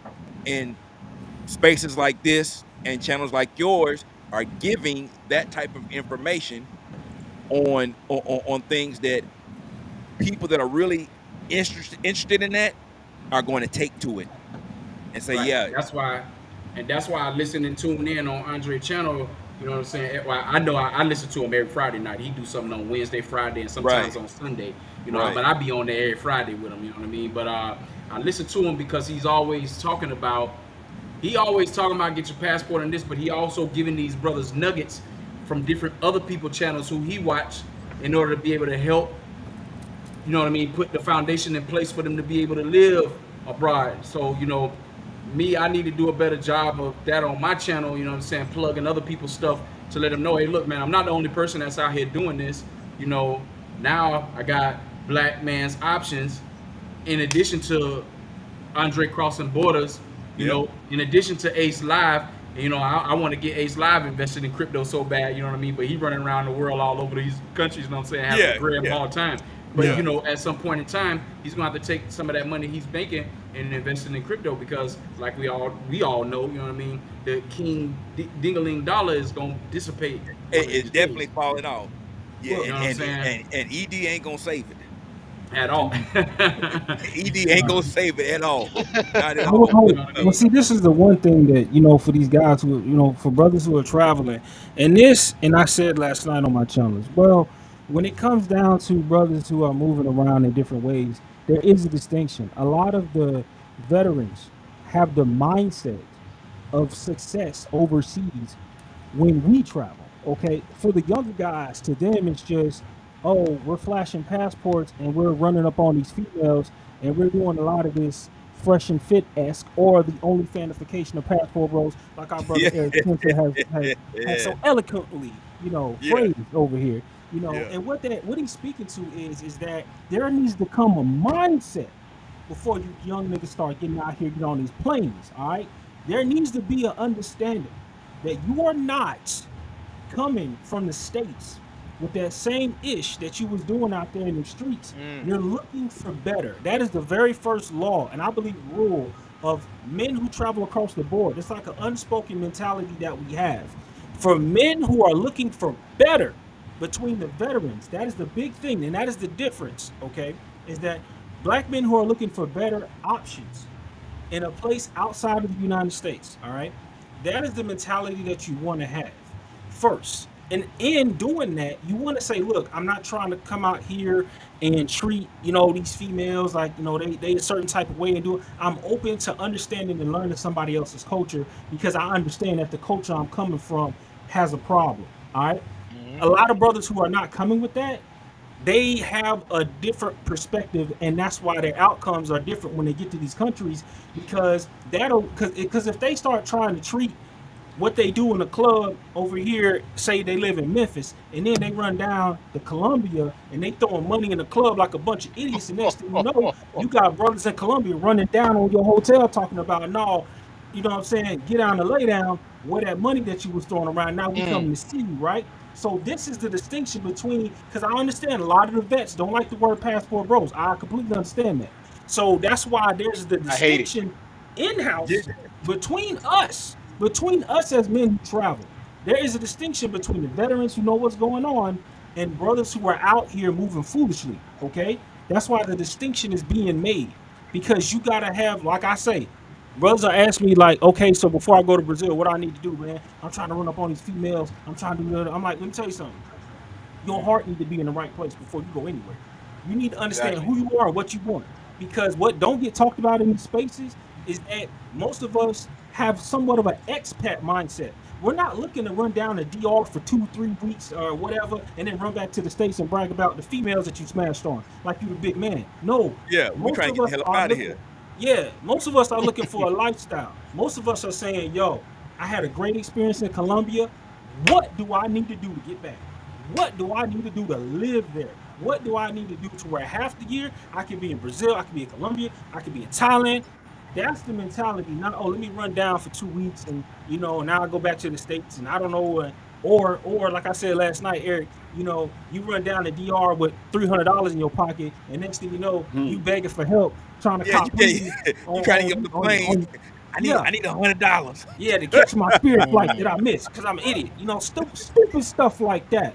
And then you want to run it up on YouTube for clout, making all of us look like idiots. And then when we have a national problem like we had in Brazil, now it's all hands on deck, and we all got to get in here and clean up some young nigga's mess. You know what I'm saying? That's the type of stuff yes, that Chris, happens we know when exactly these niggas what you're move with saying. the wrong mentality.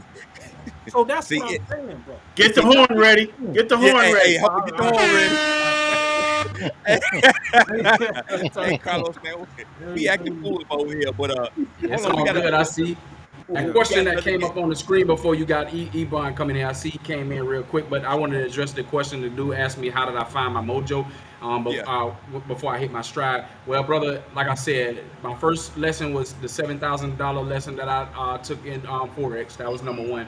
Number two, I didn't. If you're going to trade crypto, you're going to incur losses. You know what I'm saying? If you're going to trade it or try to, or, you know, you might not even trade it. You know what I'm saying? You might click on the wrong link and it might be a false page that looks similar to, you know, something that you already have, like a false cold wallet page, and then you sending this because you think you're gonna get an ad drop, and then you end up seeing your money sucked out of your cold storage wallet because you clicked on the wrong link and stuff like that, man. So I've lost money in crypto doing stuff like that, you know what I mean? And then that helped me to learn and be able to recognize and see, you know what I'm saying, what's the difference between a false website or, you know what I'm saying, or what's something that's actually real and stuff like that. So I haven't had I probably, my crypto losses probably amount to probably roughly about three grand doing stuff like that, you know what I'm saying? But so I lost a total of maybe 10 grand in just investing in Forex and crypto. But now, after I've learned those lessons, now it turns into, you know, how am I going to keep and grow this money? You know what I'm saying? And what am I? And that's what made me go more into researching these projects before I actually put my money into the project to make sure I'm doing something legitimate, man. So that whole learning curve took me about maybe 18 months. You know what I'm saying? Realistically, I'm just being straightforward, honest with everybody. About 18 months. I lost money in crypto. I lost money in Forex. But since then, haven't lost anything, and that's how I become more of a hodler than a trader than anything. You know what I'm saying? Yeah. So that's to answer your question. What do I think about the Ethereum fork? Man, Ethereum, this is gonna be their third fork. You know what I'm saying? So, you know, I don't know. I just sit back and watch it. Ethereum, like I said, is the #2 crypto. It's been there for the last 14 years. You know, actually, no, I'll say 11 years because XRP was second place for a while. But anyhow, you know, those forks are nothing but what the founder of Ethereum, they're doing these upgrades to the Ethereum on the go. So those forks are basically just different upgrades along the way for that particular crypto project. But Ethereum, because there's 22,000 plus cryptos and the majority of them are built on top of that blockchain, Ethereum's not going to go anywhere. So, you know, that's about the extent of it. Carlos, I got a question for you. Mm-hmm. What's your take on leveraging, borrowing against your crypto for fiat, like use it as a collateral? I wouldn't do it at all. Loan. I wouldn't do that at all. Right now, I wouldn't do it at all because it's too volatile. Okay, but how about doing it all period? Do you? I've done it, and I've had some. I got the only crypto I'll be comfortable. The only crypto I'll be comfortable with doing that with is Bitcoin, and I want to hold all my Bitcoin. That's why I wouldn't do it. Okay, then what? Now, who would you? What platform would you use it? Would you use Nexo or? Nexo. Yep, you took the words right out of my mouth. Yeah, because Nexo is the best platform. I still got it, but I only hold Nexo tokens on that platform. Do you trust Nexo? Yeah, because they haven't been hacked. They're SOC 2 security compliant, which means they got the highest level of security in banking for a crypto, and they moved out of the United States. So, you know what I'm saying? Yeah. So I thought that was a bad thing. You said it's a good thing. I'm telling you it's a good thing simply because the United States is still trying to figure out what they're trying to do with legislation to, you know, see what determine if what's a security and what's not and all this other kind of stuff. Yeah. And why would you want to be dealing with a project that's in lingo? That's why Americans can't get Gate.io and Bittrex and a couple of these other exchanges, you know what I'm saying? Yeah. Because those exchanges don't want to deal with what's going on in America. They just don't, you know what I'm saying? So I'm going to follow them as opposed to following behind an exchange. And I do use crypto US-based exchanges, Coinbase and Gemini. I'm not married to none of it, because I use them for different reasons. You see what I'm saying? But, you know, that's why I would trust Nexo, to answer your question directly. What's your take on these cold wallets? Everybody need to have cold wallets. Many of them as you can. Yeah, you need to, because that's where you're gonna own your crypto. You know what I'm saying? No, I'm sorry. I meant to say hot wallets. I meant to say hot wallet. That's what I meant to say. Hot wallet. I don't keep nothing on no hot wallet. You know what I'm saying? Because they got the vulnerability to get hacked. You know what I'm saying? And there's a lot of thieves out here that dedicate all their life, most of their time, into trying to get into your crypto hot wallet, because they know most people gonna make a mistake, and that's gonna allow them to get access to it, and they're gonna be able to wipe you clean. You know what I'm saying? So imagine if you got 50,000 sitting on a hot wallet somewhere, and then you make the mistake of clicking on the wrong link because you think you're gonna get an ad drop for Arbitrum. You know what I'm saying? And then all of a sudden you see all your cryptos just disappear. You know what I'm saying? Nah, if you got it in the cold wallet, it's not online, can't nobody get to it, and you got control over it. Yep, that's what I like. That's what I like. Definitely, that's what I like. All right, so we got We got a guest coming up, my man, Ebon Brock, man. What's going on, man? How's You it got a going? question for our guest tonight? Well, a few questions. What's up, Carlos? You said you were from Greenville, Mississippi. Well, I was born there, and my family is both my dad and my mom's side from there for sure. I was also born in Greenville, Mississippi, brother. Are you serious? What age group you in? If you don't mind me asking. I'm 51. Okay, you know what I'm saying. So you probably know some of my aunties and stuff. You know what I'm saying? Yeah, because Greenville's small, so I know you. I know you know. Yeah. So, yeah. Okay. Right outside of Whitewood Street, couple of blocks down from the Korean grocery store. Oh yeah. Okay. You know what I'm saying? My folks grew up on Redbud and what's the other street? Dent. What? Dent Street and Redbud. I don't know if it's east, west, north, or south. I just remember the streets. You know what I'm saying? That's all I know. You know what I mean? But my dad's side of the family is no longer there because my grandmother passed away and everybody, you know what I mean, moved off to Memphis or wherever they went to. But my mom's side of the family, most of them are still there. So. Yeah. So what's on your mind, Ebon? What's going on? What do you want to ask Carlos? Oh shoot. Few things. One of them, what is digital real estate? Because I've been seeing some advertisements on it and whatnot. So what is it? And is it a viable investment? Okay, so digital real estate is the same. It's just like a tangible land investment, except for it's in the digital space, and it's called a metaverse. That's what you hear. So you have projects like the Sandbox. You have projects like well, actually, I use a couple of platforms called Upland, UPLAND. All right, and then Earth 2. You know, this is just a replica of the Earth where you can go in and buy tiles that represents digital land on inside of those tiles. And then there's another one, I forget the name. It starts with a D. But anyway, you know, you can buy Upland and Earth 2 and Sandbox. And shucks, man, there's one more out there that's very, very popular, man. Decentraland. All right, all of those are crypto projects where you can actually buy digital land or representations of the Upland and Earth 2 is digital representations of the real world. All right, so literally, I own nine properties in Oakland, California, because if y'all didn't know, Oakland, California is one of the highest priced land opportunities real world wise in America. You know what I'm saying? So I own 9 properties in Oakland, California on there, and then I own, y'all gonna find this here funny, I ain't never been to Brazil in my life, but I own 3 properties in Rio. on Upland, you know what I'm saying? So, you know, I own a total of 12 properties on that website.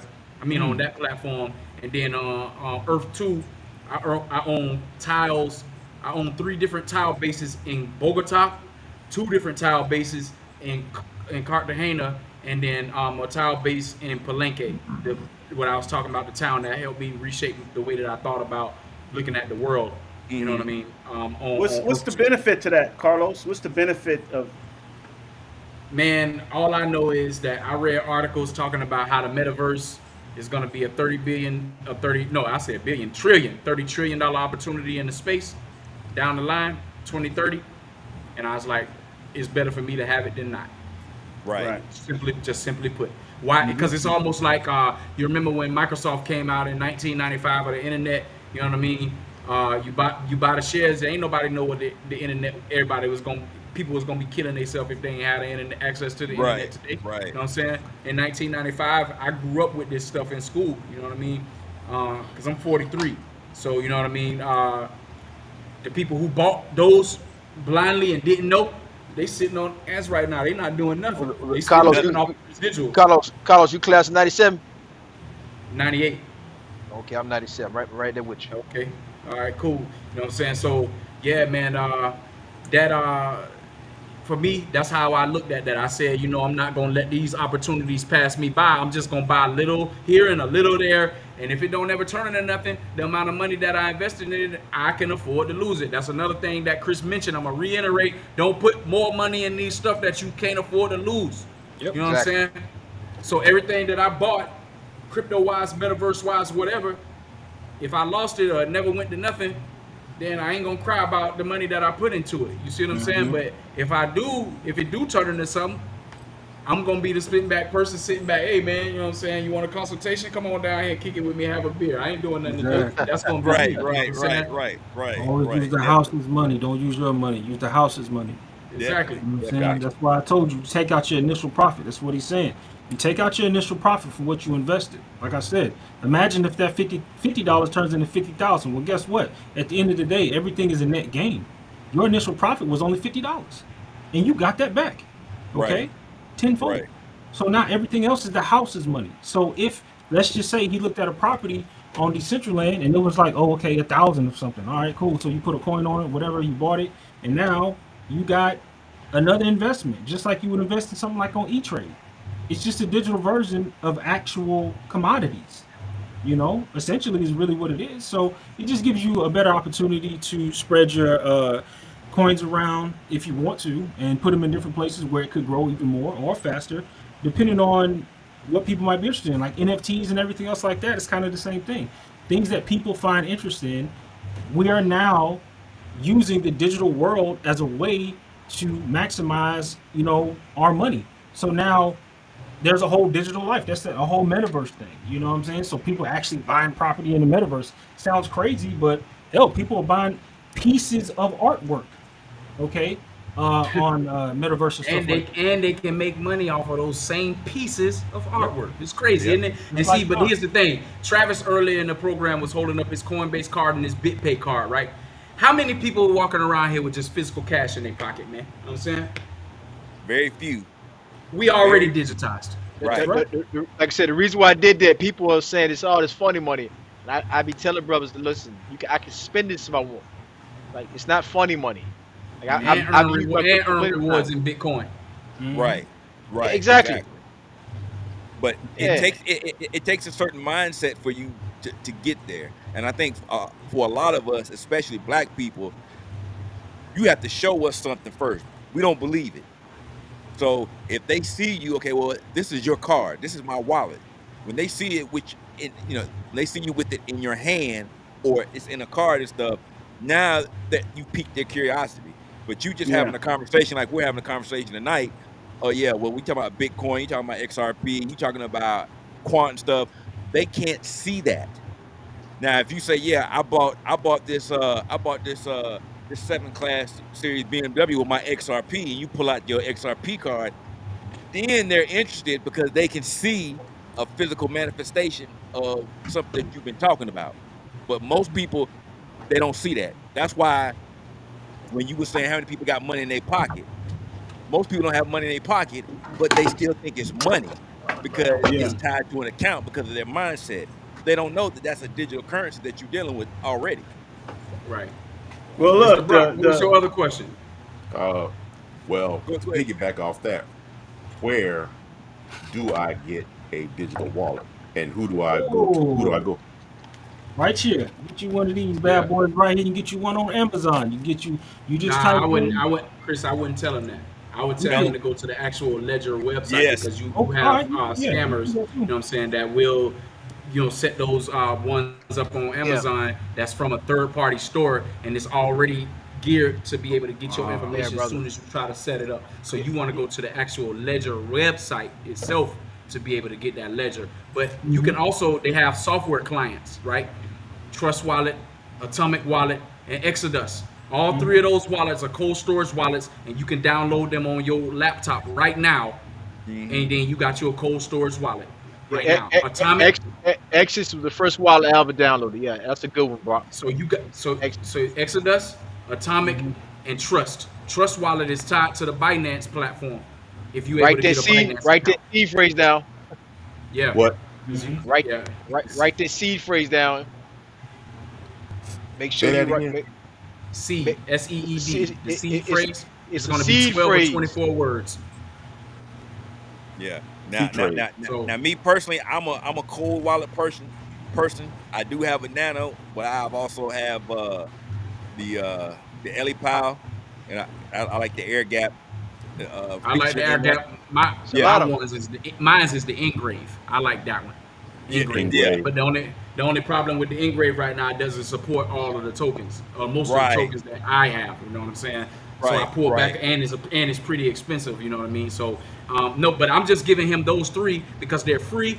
They're cold storage, and he can go get them right now today. He can get literally off of this computer, off of this live right now, and go download those wallets. And everybody else in the chat, if you listening and you don't have a cold storage wallet, man, Exodus, Atomic, and Trust Wallet, you can go get those right now, and you're not gonna pay 1 red cent for them. You know what I'm saying? The wallets that Chris and Eric and Travis they referring to right now, you have to put a little bit of money up, because the Nano S and the Nano X, those are going to be at minimum $150. A lot of people might not have that right now, you know what I'm saying, in order to buy that. The Engrave wallet I was just talking to, that's $350, you know what I'm saying?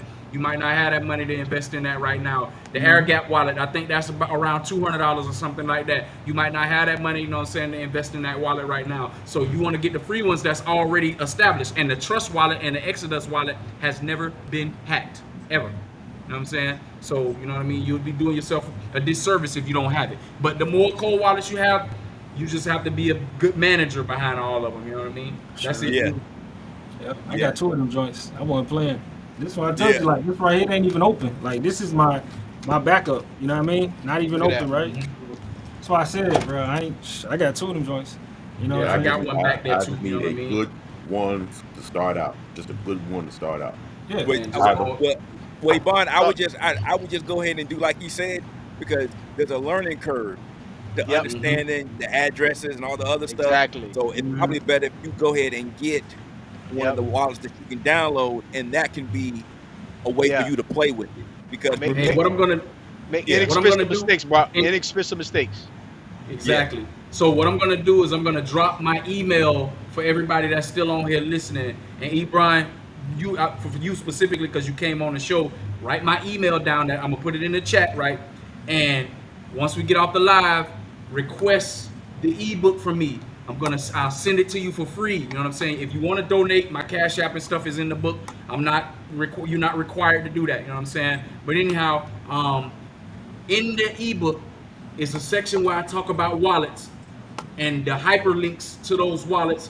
You can go right to those sources and download them or buy them if you choose to buy. You know what I'm saying? And I give you the breakdown of how they work and how you should be able to manage it, because it's going to take some type of management on your end, because you heard Travis say earlier to write them seed phrases down. If you lose those seed phrases, you're going to lose your crypto. You know what I'm saying? That is very, very important. So, you know what I'm saying? I'm going to put my email in the chat. And for those of whom who are interested in getting the ebook, just email me.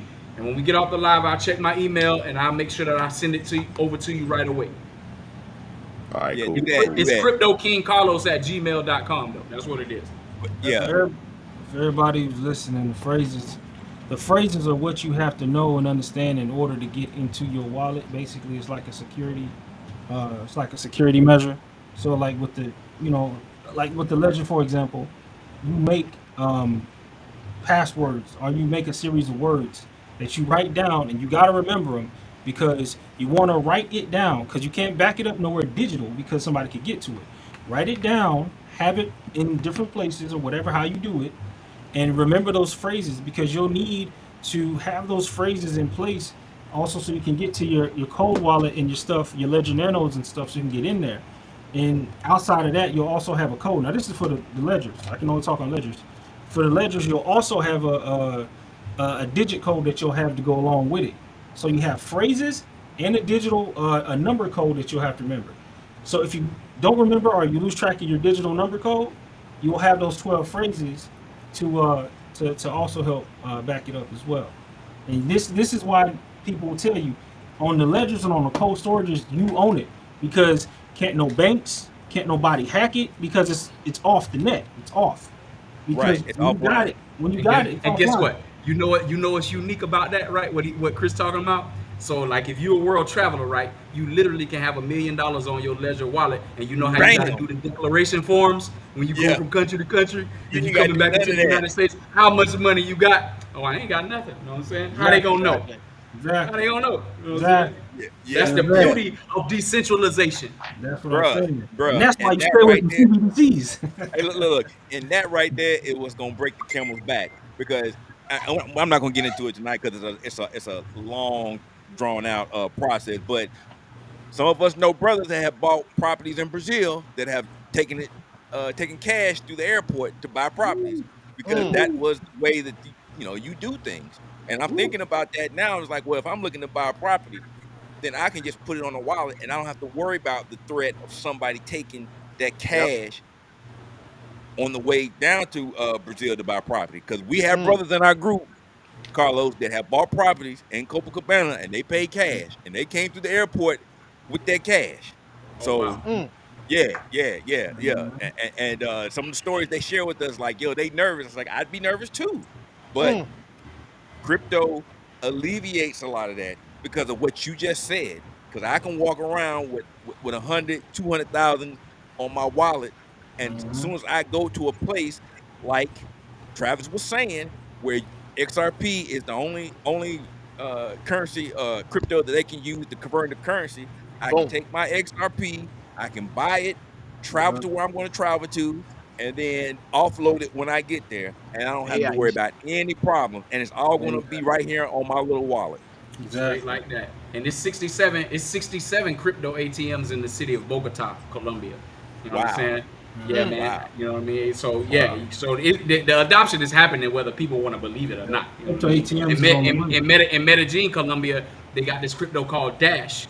They use this at over 300 locations in Medellin, where they use the crypto Dash for exchange, a medium of exchange. So you know what I mean? People think that like the dude, I can't get that out of my mind talking about this dude talking about crypto is scam. It's like that for you American-minded thinkers, you know what I'm saying? Because you don't see it being used on an everyday basis in America because everybody's so hung up on the dollar. You know what I mean? But Carlos, that is the purpose of this show, because people that are avid travelers, that are really out here traveling and that are paying attention when they travel, they already see the change that's taking place. They already know what's going on. And see, for us, we want to build that network of people around us so that we can continue to be on the forefront, because I didn't know about the ATMs in Colombia, but I can tell you about the ones that I seen in Johannesburg that are selling Bitcoin, Ethereum, and XRP. So that's what I'm saying. When you hear this stuff, you know what's coming, and it gets you thinking critically that, okay, I need to be ahead of this if I want to continue to live a certain lifestyle and have the ability to move overseas. Yeah. Hell, y'all gonna see me soon over there in El Salvador doing the crypto program in El Salvador about they're big Bitcoin on that. Big on it. Hell, Bitcoin is their national tender.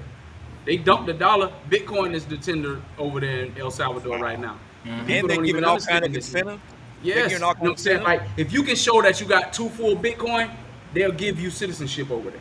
God damn, hold up. Let's go. Yeah. How much is it? That's only like 45,000. What's it? 2 Bitcoin. If you have 2 full whole Bitcoin, you can go to the El Salvadorian government or migration, show proof, fill out the paperwork. You know what I'm saying? Because every country you go to, you know, I got to do all of that for the citizenship. They will give you El Salvadorian citizenship if you have proof of showing you have 2 full Bitcoin. Damn. You think I ain't worried? Because I'm gonna have me multiple citizenships in places. Trust and believe that. You know what I mean? Yes. El Salvador gonna be one of them. As soon as I get to my 2, because I'm not privy. I don't have 2 full Bitcoin. I got 0.25 Bitcoin right now. You know what I'm saying? Yeah, that's how much Bitcoin I got. You know what I'm saying? 12, 2. Yeah. That's only like, what are we looking at? 40, 50? It's almost $7,000, $8,000 or something like that. Yeah, but total, the 2 Bitcoin right now is about $52,000. You know yeah, that's what I was looking at right now. Because Bitcoin right now, is at 26,650. That's the price of one whole Bitcoin. If you're looking to get citizenship in another country, El Salvador is your go-to place to do it right now. If you got $50,000 sitting around somewhere and you wanted to put it on Bitcoin and get you a citizenship, El Salvador is your place. Yep. Put 50,000 on it. Here you go. Like that. You know what I mean? People don't even know. But hey, dog, for the brother that was in the group talking about crypto is a scam. You know what I'm saying? Hey, good luck to you, brother. You know what I'm saying? He gone, man. Hey, look, he gone. Yeah, man. One thing you have to remember, in a lot of these spaces, you're gonna get people that they're against brothers traveling, exploring the options, passport, bro, whatever you want to call it. They think Or that they could be spies. yeah, that too. But like I said, even though we're a smaller channel on YouTube, we have a bigger presence because we are a legacy group, and that's just what that is. And for us, we already know what the game is. We understand that there's better opportunities abroad. What we're trying to do is to get other brothers talking to each other, like-minded brothers that can get beyond this and have these type of conversations. Because to us, these are the important conversations that need to be had. Personally, I think that it's much better because you're going to attract the like-minded people that you want to build the expat community that you want to be a part of, the network that you want to be a part of, which is what we're all about. We are the network group that travels. That's our moniker. So, and we're adhering to that with this show tonight. Yeah. So does anybody go ahead, Carlos? I you have any more questions? I just want to make sure Brock get all his questions answered. That's all. Yeah. Outside of IT, what other reputable remote jobs that are out there that are good? I yield to the other brothers on that, man. You know what I mean? I'm not the expert on that right there. For us, okay, so I'm not the expert on it, but we've had shows about it and we talked about it, and it still boils down to being in some type of IT or some type of field where you can pick up and work abroad. Because of the way that the world economy is changing, you're going to have that type of skill set to live abroad, because you're not going to be able to go in another country and think you're just going to get a job, because they're not going to allow you to come over there as an American and take a job from a local. That's just not going to happen unless you have a specialty. And when you hear a lot of people talk about they teach English, because that's something that is a specialty that most people in that country don't have. So if you're able to speak the language fluently and be a teacher, then that's a viable option that pays well. But as far as you thinking you're just going to get up and relocate and go work for another government when they have people in their own country there, that's not going to be it. So finding your niche is going to be either you're going to have to be in some type of IT, cybersecurity type field, or you're going to have enough money to where you can invest in where you want to live and be able to live off the residuals and set up business there. Hey, Brooke, I got one for you. What I've been doing the past year, and let me tell you something, the scandemic totally transformed the life insurance industry. Ain't nobody knocking nobody's doors no more. So telesales and Zoom calls with life insurance. Let me tell you something. Life insurance is, something everybody should have. And if you have the product, these insurance companies will front run you 12 months worth of commission off top, off one sale. I mean, you can make one sale 20 minutes, $1,000. So a lot of people don't know life insurance is big business, and you can do it anywhere around the world. Well, see, now we might have to say that for another no show. I just threw it out there, Yeah, okay. All right, yeah. Hey, we say, I understand my man Yvonne be coming on and representing, but that's good though, because he has get back to crypto. Yeah. No.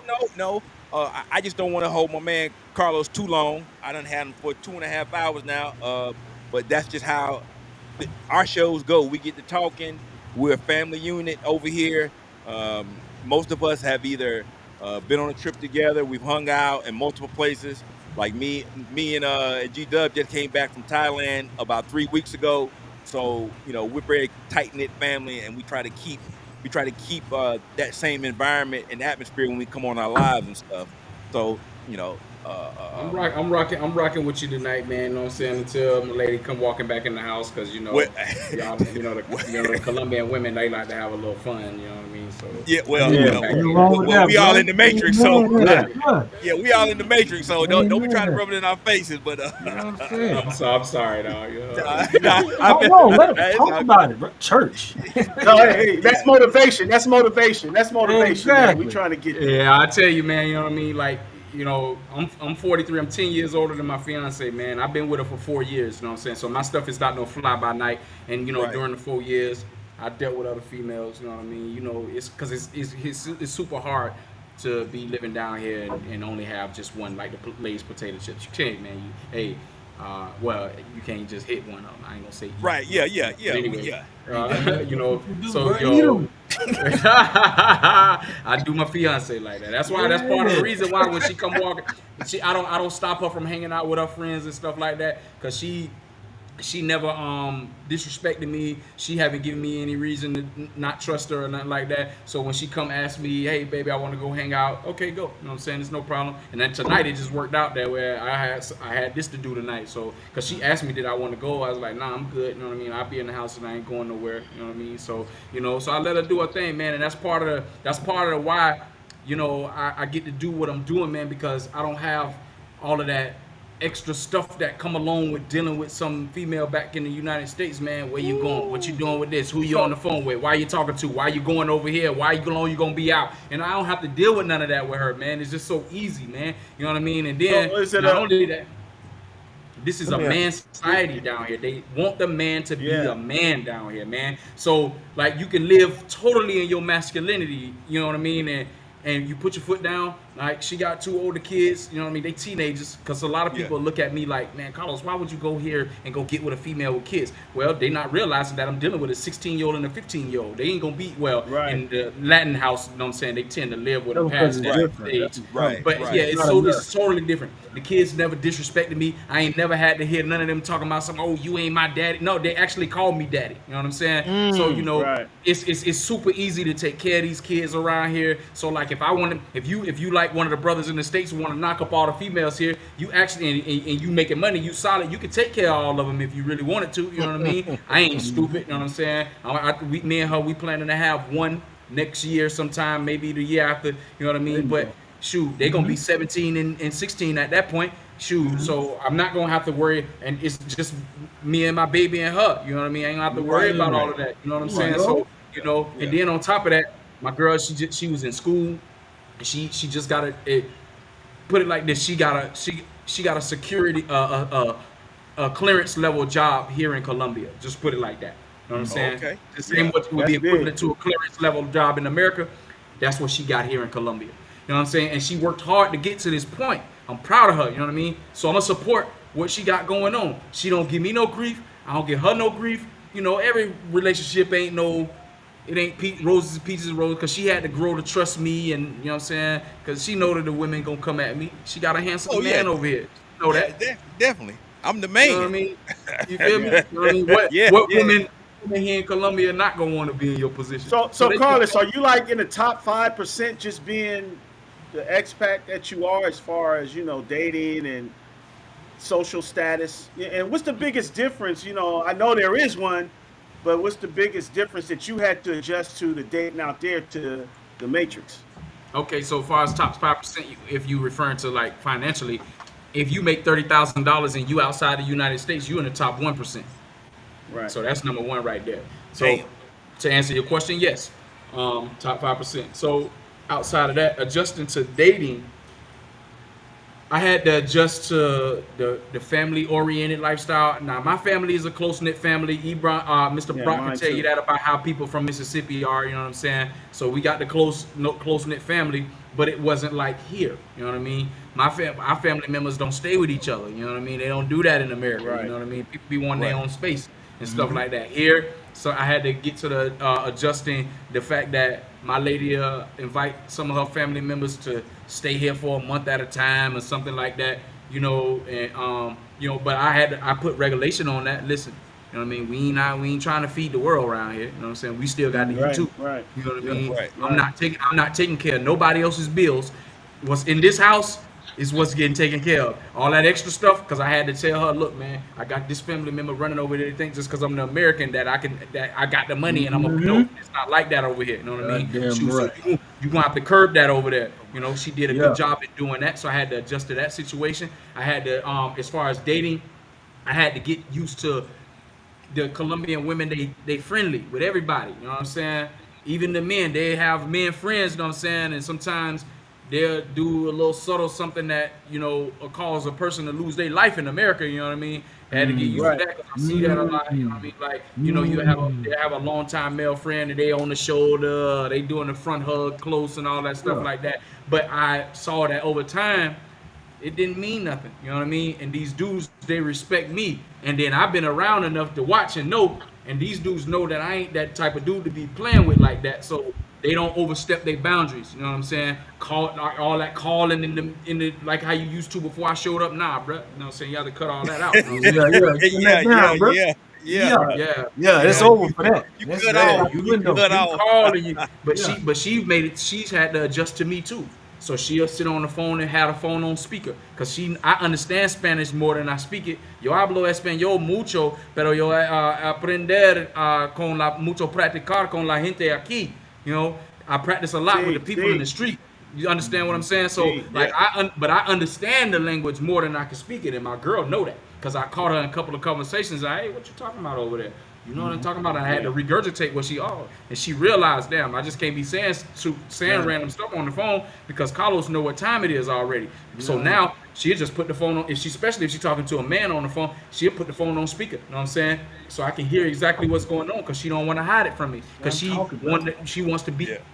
Keep my trust just as much as I want her to trust me when I go out and say y'all all came to Colombia. Hey, Carlos, we here. And then, you know what I'm saying, we hanging out in the tourist area. She know it's whores out there in the street. They gonna be trying to holler at all us. You know what I'm saying? I need her to trust me that I'm not gonna holler back. You know what I'm saying? And stuff like that. So, you know, it's a two-way street. So those are some of the things that I had to adjust to when dealing with a Colombiana. And for me, I only like the Afro-Colombian variety. That's just my speed. I'm not dealing with nothing that ain't melanated. You know what I'm saying? Anybody that know me will tell you that. Carlos we ain't never seen Carlos with the Blanquitas. Never, ever. You know what I'm saying? And that's just me. I don't knock nobody else for doing what you. That's what you like. You know Exactly. Like whatever your flavor is, whatever your 31 flavors is, and whatever you put on your cone to get a scoop of, that's on you. If you like it, I love it. Exactly. So you know what I'm saying? So me only dealing with them. What I do notice is that they don't change. The black woman gonna be a black woman no matter where they from. You know what I'm saying? So you know what I mean? So those are some of the things that I had to adjust to when coming over here dating. You know what I'm saying? And I did it, you know, I dealt with about maybe, and this is all while I'm with my lady, you know what I'm saying, about 3 or 4 other black ones, you know what I'm saying? Yeah. And, you know, I had to learn all of that, you know what I mean? And my girl, she actually caught me with 2 of them, so you know, that's another reason why I have to do what I gotta do to keep my trust. You trying to cut back, huh? They be so beautiful, bro. And then they start talking that, ooh, man. You know what I'm saying? Don't even get me started. Hold up. That ain't got nothing So to do let with so let me ask y'all this.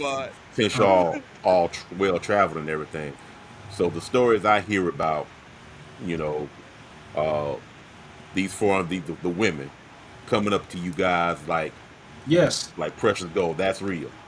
Yes. Yes. Bro, what was I showing last night with the brother who was in China, speaking fluent Chinese, and the women was treating him like a rock star. If we saw this brother, we probably wouldn't. We'd be like, a regular looking brother in a jacket, but because he was a brother, and he had like braids, cornrows, all that, you know, just wearing a regular like a jacket, just walking around down there in China, and just the way people was walking up to him, you know, you had like you know, kids was laughing with him, and just the conversations, and just, you know, the way people treat you when you're a foreigner, and especially for us black men. Let me speak on black men, right? When we move, okay, because personally, like, it's like we generally don't travel very often, okay, so we're a hotter commodity when we go to these countries and stuff like this, they are definitely checking for brothers. Don't believe what you heard. Don't believe the stories of the Matrix. Don't let women tell you what they think. Oh, they ain't gonna love you. Let me tell you something. When you go to these countries, you're gonna feel like a king. The brother talked about when he got to Colombia, he felt like he was home. The brothers who went to South Africa, he said the ladies told him, welcome home. How do you go to a country you've never been and they tell you welcome home and they treat you like a king? And you say, wait a minute. They waiting on you, bro. They waiting and they on you. waiting on you. They wondering why we hadn't came there sooner. Exactly. And the brother Charles Tower was even preaching the same gospel when he said, get down to Brazil, our women are down here. He said, if you so choose. He said, let me tell you something about how they're going to treat you. Let me tell you something about how they're going to talk to you, the ways that they're going to go about dealing with you. It's different. Whatever you want. Brother Carlos said he only deal with the Afro-Colombian. I'm more of a Baskin Robbins type brother. You know what I'm saying? I ain't got no issues with black people. You know what I mean? That's why I was laughing. I was just like, all right, well, bro. I mean, I ain't. You can ask the brothers. I ain't got no issues with a blondie. You know what I mean? But I don't generally go for it. But if she there, she cool. It's whatever. But my thing is, it's just like, even between races, in other countries, it's not necessarily so much about race as you being a black American, more so than it is class. He said that he lives in a certain stratos, right?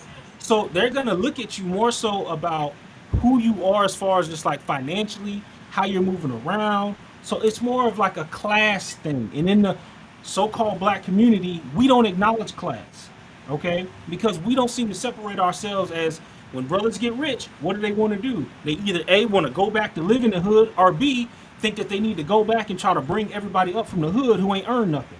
Yeah, Jay Morant. Exactly. Or C, they go out here to get rich, become an NBA player, and then they want to act like they still a thug or something. And they never been no thug.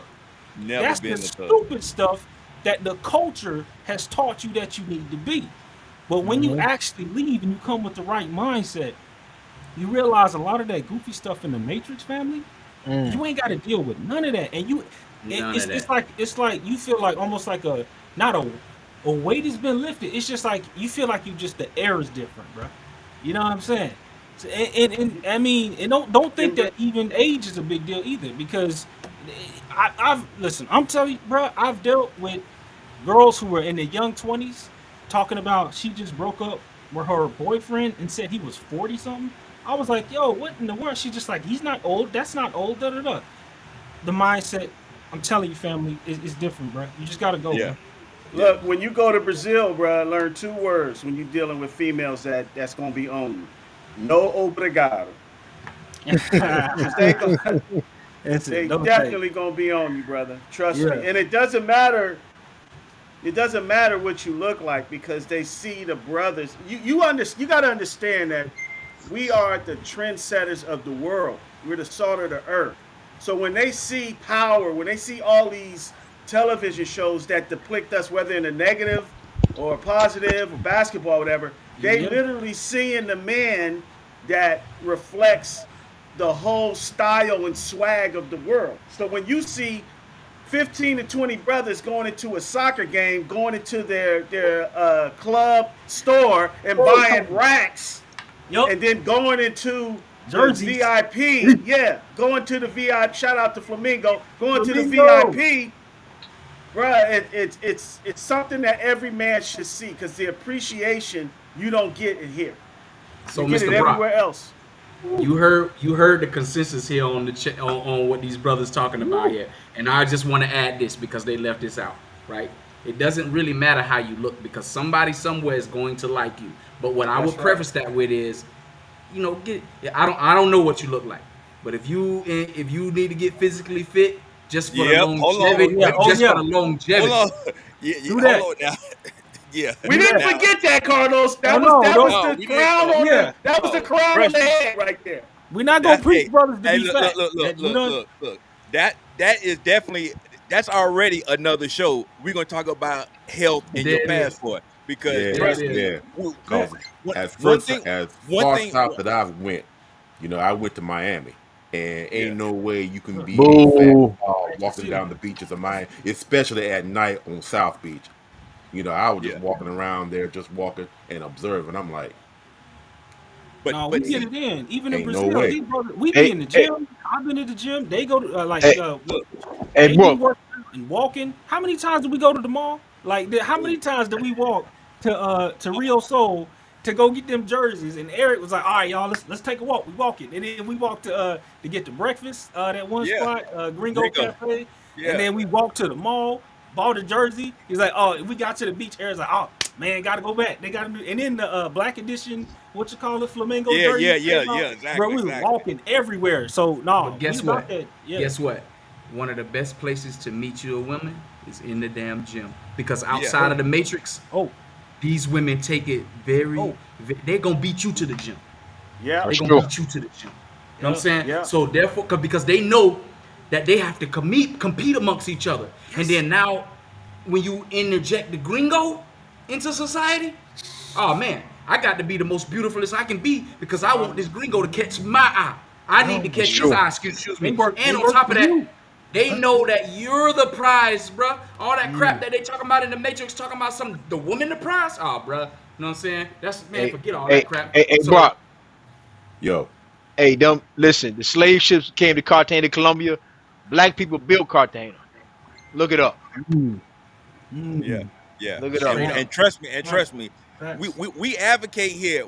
Even when we do our network events and beforehand, we always tell everybody, be the best version of yourself. So what did that mean? That means your appearance, cologne go a long damn way. Trust me, cologne go a long damn way. Trying to learn a little bit of the language and just being very hospitable and humble. That goes a long way. But best believe they choosing, and even hoes like choosing too. Yeah. Oh man, Eric, you wouldn't that's even right. imagine. Eric, you gotta do a fitness. Eric, you gotta do a fitness one next. Man. No. Trust me. A fitness one. Look. A That's fitness coming up one next. is coming. Look. The fitness one is coming because trust you me, we came back from Thailand. Hey, look at. We was in Thailand, and I seen the fat boys walking down Walking Street in Patio. I'm like, what the collard greens and cornbread is? Them Negroes look like an O-line walking down. They look like a mess. Street.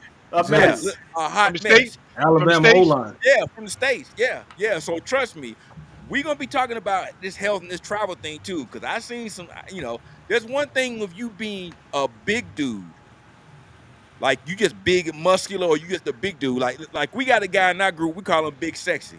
And he out of Memphis. Now he about 400 some pounds, but he used to play football, and he his arm big as my head. So he's big and athletic. Yeah, he big and athletic. Yeah. There's a difference. Them other Negroes, they just big and swole.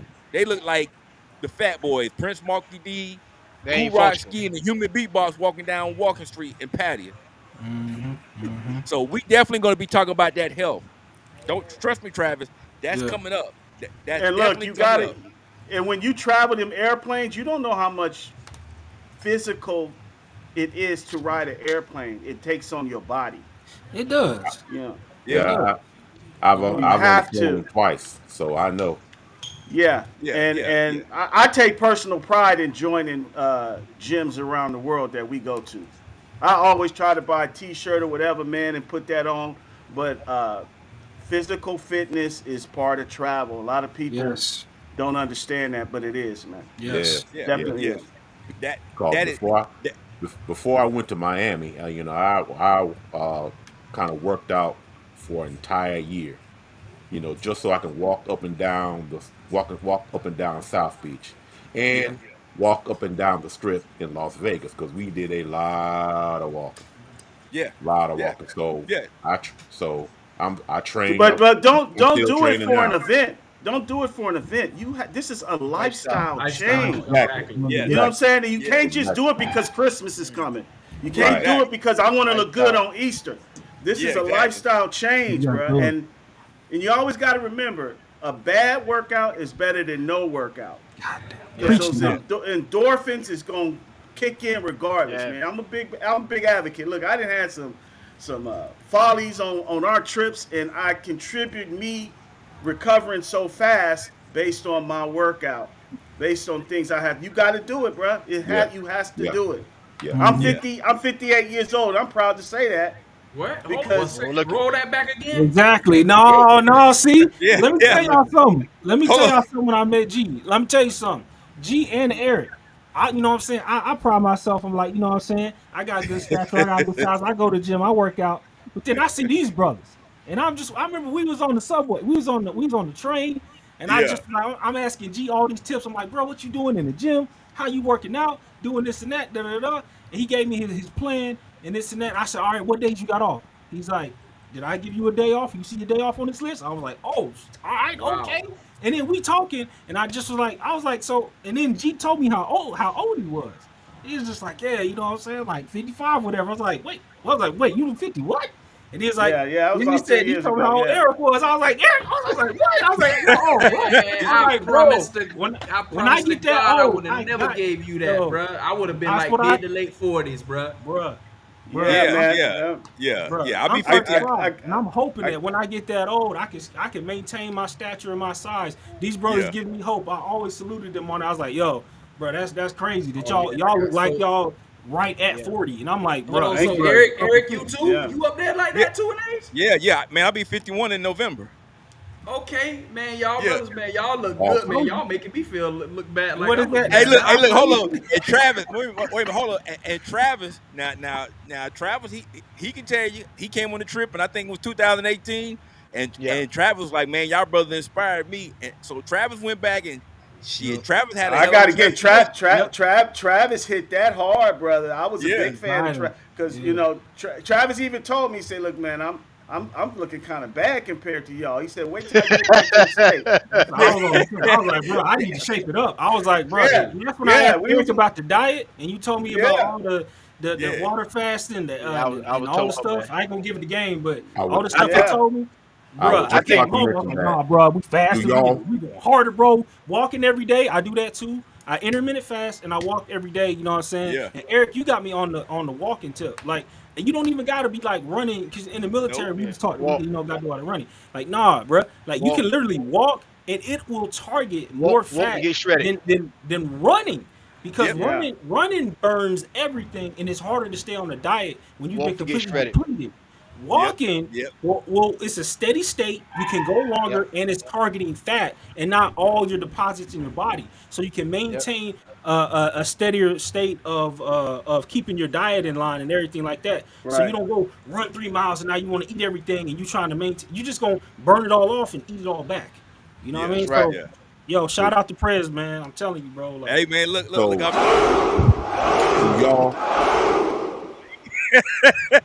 Do y'all work out even when y'all fasting? While y'all fasting? Every Yeah, morning. you should. You know Every what they morning. say? That's the best time too. That's when That's the you best fast. time to work out. Yeah. Yeah. We So- definitely health conscious. And all of this right here, Mr. Brock, all of this right here is going to help you to make better decisions when it comes to investing in crypto, because you got a clear mind to think. Yes, Discipline. sir. Right. Yes, That's sir. right, It Kyle. starts with discipline. That's right. Starts with You discipline. know what I'm Yeah. saying? Yeah. So, But you know, like I said, overall though, you get the benefit of that. You don't talk about, man. I've said it 3 or 4 times tonight, but I want to reiterate that because it's a pressing point for us. It's like, yo, you have to really understand what it is for you to do this. We're about you living your best life, exploring your options. If you're not in the best health, mentally, emotionally, financially, and psychologically, then you're not going to be able to take those steps because there's too many barriers to keep you from going, and they're going to stop you from going out and finding the life that you want. And we're here to take down those barriers and share as much information as possible so that you can make the best decision for them. And that is what the Black Man's Option is all about. Hey, look, the first thing me and the press do when we get to a destination, where's the gym? Where's the gym? How Shout much out to does it Smart Fit. cost? How much Yeah. does it cost? And we go there. And look, when people see us go there, they was like, who are these dudes? They speak in English, but they all up in here. Yeah. Yep. Yeah.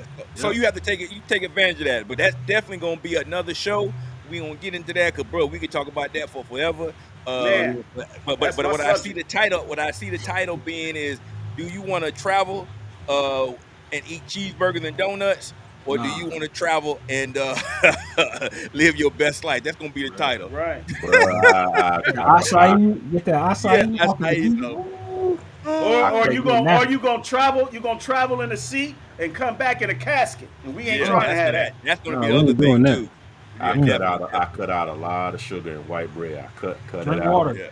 Drink water, man. Well, you know what? You know what? The craziest part is, and a lot of people do not drink enough water. They do not drink enough water, and you'd be surprised how many ailments your body has because you're dehydrated. You're dehydrated. And when you drink the water, make sure the water is either spring water or it's been purified and add pink Himalayan or Celtic salt, so that you are getting the electrolytes that you're taking out and some of the minerals and stuff. Himalayan and the pink Himalayan. Or the Celtic salt, not sea salt, but Celtic salt. Yep.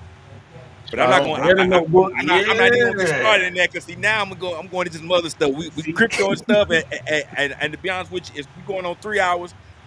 I personally didn't imagine it being this long, but see, this is what happened when we get together and we got good conversation. My man Carlos, this is my first time talking to him, and I'm very ecstatic about that. So, you know, I don't want to take too much of his time. I know he got to get ready, because when that lady hit the door, he gonna have to hit the flow. So I'm just gonna go ahead and I'm gonna go ahead and end the show tonight. But what I will say is this has been definitely a very informative show.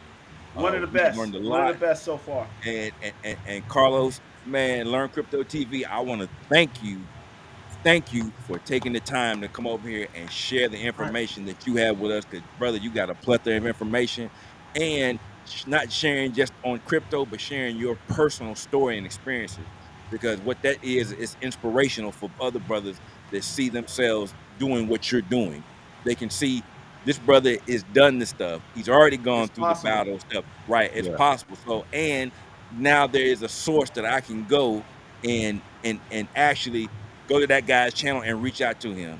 So if you have not subscribed to that man's channel, Learn Crypto TV, I know my man Jamel put the link in the description box. He put the link in the chat.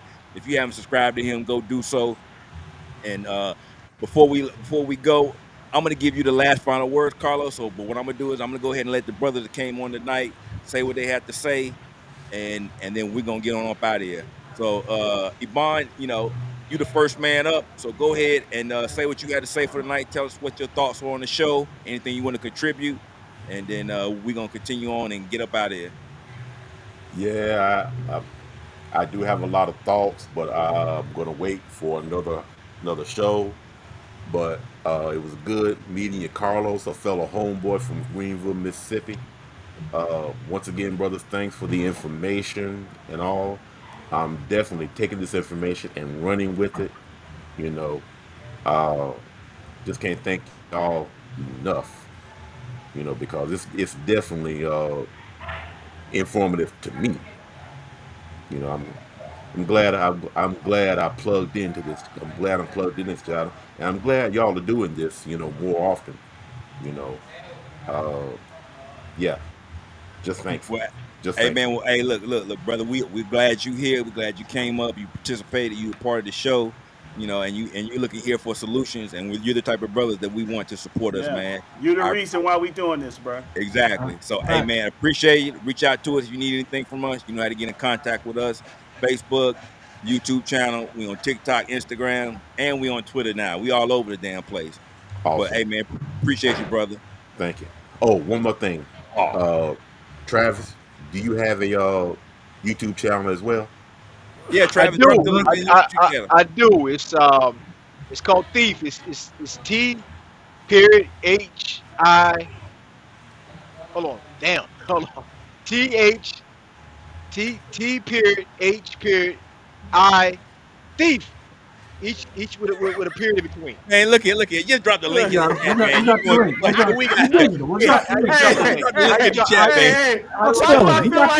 do I feel like I'm in Brazil with Travis again. Where's the chat at? Where's the chat at? Classic. It's classic Travis, man. Where's the chat at? Gotta go. You would say comments. Go up here and say comments, man. Go up in there comments and then just hit the post all right here. Yeah, I drop it. I drop it. Yeah. I don't even know go ahead, man. Yeah. That's my man. Yeah, okay. Hey, I would say, man, hey, for brothers listening, man, get in the game and go down the rabbit hole and follow the big money. Do what big money do. Turn the news off. That's propaganda. Big money's all in crypto. JP Morgan's, BlackRock. That's all I can say. Get involved in it. Get in the game. Don't be afraid to make mistakes. All right, man. All right, Travis, man. Hey, look at. Hey, don't go nowhere, Travis. I'm gonna drop you down, but don't go nowhere. Okay.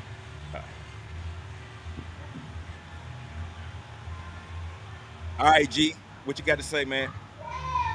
Oh, I just got two things, man. I just love the fact. I mean, as far as black men go, I just love our platform because we kind of like the footstep of society, man. But we the strongest cats alive, man. We keep things moving, and I just love look at what Strong Brothers can do with just a small corner of a platform. We changing lives, and I love it. And Carlos, I appreciate you coming through, bro. And that brother was right. You a smart brother. You are a real smart dude. I love your humble. You a humble dude, but you are a smart brother, man. I respect you and I love you, man. Thank you for the info, brother. Thank you, brother. Appreciate that. All right, Chris. Hold on. let me get Chris ready. Gotta go. All right, go ahead, Chris. Yeah. Well, hey, man, first off, you know what I mean? Shout out to Carlos, brother, you know what I mean? Appreciate you coming by, you know what I mean, and dropping good game about, you know, the whole crypto space, brother. A lot of brothers need information. A lot of brothers are not very savvy. And, you know what I'm saying, with brothers like you having a whole channel dedicated to it, we're going to see a lot more brothers getting in the game, which they should be. Rule number one, hey, man, if you want to get in there, just get in there, all right? Brothers give this space, or people give this space a lot of grief and a lot of pushback, and they say, y'all don't teach skills. Everything we were talking tonight was about skills, okay? We barely talked about females, because that's what everybody likes to try to give us grief about. So, again, brother, shout out to you. Appreciate you being here, man. And once again, Prez, shout out to you, bro. The channel is growing, and thanks for having me up, man. Seriously. All right, there you go. All right, Carlos, man. I'm gonna put you on final thoughts, man. All right, man. I just want to say shout out to you and the program, the Black Man's Options, man. I'm super elated that you even thought about wanting to bring me onto the platform to be able to discuss these different topics and stuff like this. Business, helping these brothers or whoever's listening to be able to expand their mind on a topic such as crypto. For the individuals who are still having a, I guess what I want to say, who are still skeptical about the crypto space, what I'm going to tell you is like I put in the chat earlier, reach out to me at my email, cryptokingcarlos@gmail.com, okay? Make sure you request the ebook that I have. I'm giving it to you for free. Donations are welcome, but the book is free. It's a wealth of information inside of this books. The links, the hyperlinks inside the books, you can click to go right to it. So like Travis, Chris, whoever it was, mentioned get a Coinbase account. You can get a Coinbase account from one of the hyperlinks inside of my ebook. I challenge you to request this book from me, so that way you can get a foundation of learning crypto from a person's perspective, and those of you who've been on the show for the entirety, and knowing my background and hearing a little bit about my background, hearing it just from a regular guy. I'm regular, man. There's nothing different from me to you. We the same people pretty much. I just took the opportunity to research and learn as much as I can to be able to help and uplift another brother. You know what I mean? So that's what it is. So cryptokingcarlos@gmail.com for the ebook. If you haven't subscribed to the channel already, Learn Crypto TV. This will help you to get knowledge about how to travel around, particularly in Colombia, because that's where I live. And you'll get that crypto education is another reinforcement there as well. So, again, man, I'm definitely subscribed to your channel, Eric. And I'm definitely going to be tuning in because I want to become a part of this group that y'all got going on, man. So I'm definitely going to be coming in when you go live or whatever you do. Most definitely, man. Most definitely, man. Like I said, we got a Facebook group of 19,000. And, we on Twitter, we on TikTok, we on Instagram. We'd love to have you. Like I said, we got other brothers there, like-minded brothers that really want to put this information out and do something with it and get beyond the TNA so that we can build this network and be influential in this space, because that's the overall goal. And brother, I salute you because you are definitely adding to that recipe. And like we always say, we're going to build this cake and everybody going to get a slice. There it is, So again, man, I certainly appreciate the invite. I really do. I'm humbled by it because I wasn't expecting it, especially when I seen your email. Like, who is this? You know what I'm saying? But when I read through and I saw, what the communication was, and you asked a couple of questions about what I'm trying to get out of this, man, I think all of those was pretty much, taken care of on tonight's program. So shout out to you, salute to you. I'm definitely gonna be pushing your information out to my circle of influence of the people that I'm around and stuff like that, so we can help grow this network together. Definitely. That's what it's about, brother. Exactly, for us black men to get to where we know we supposed to be in our kingship, because we all kings at the end of the day. Hey, bro, that's where you see the logo, the crown, baby, because we kings everywhere we go around the world. Straight like that. So, you know what I mean? But again, man, I appreciate you. Thanks for having me. And the rest of the people that's in the chat, man, don't forget to hit me up. CryptoKingCarlos@gmail.com for your free crypto ebook.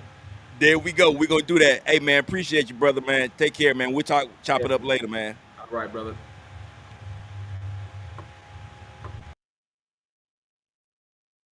Yeah, okay.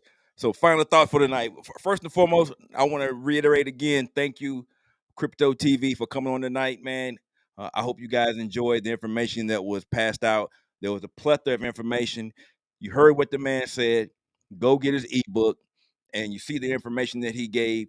Go drop something on that man's Cash App, man. He out here doing good work, and you see that he's willing to contribute to the betterment for you as black men traveling.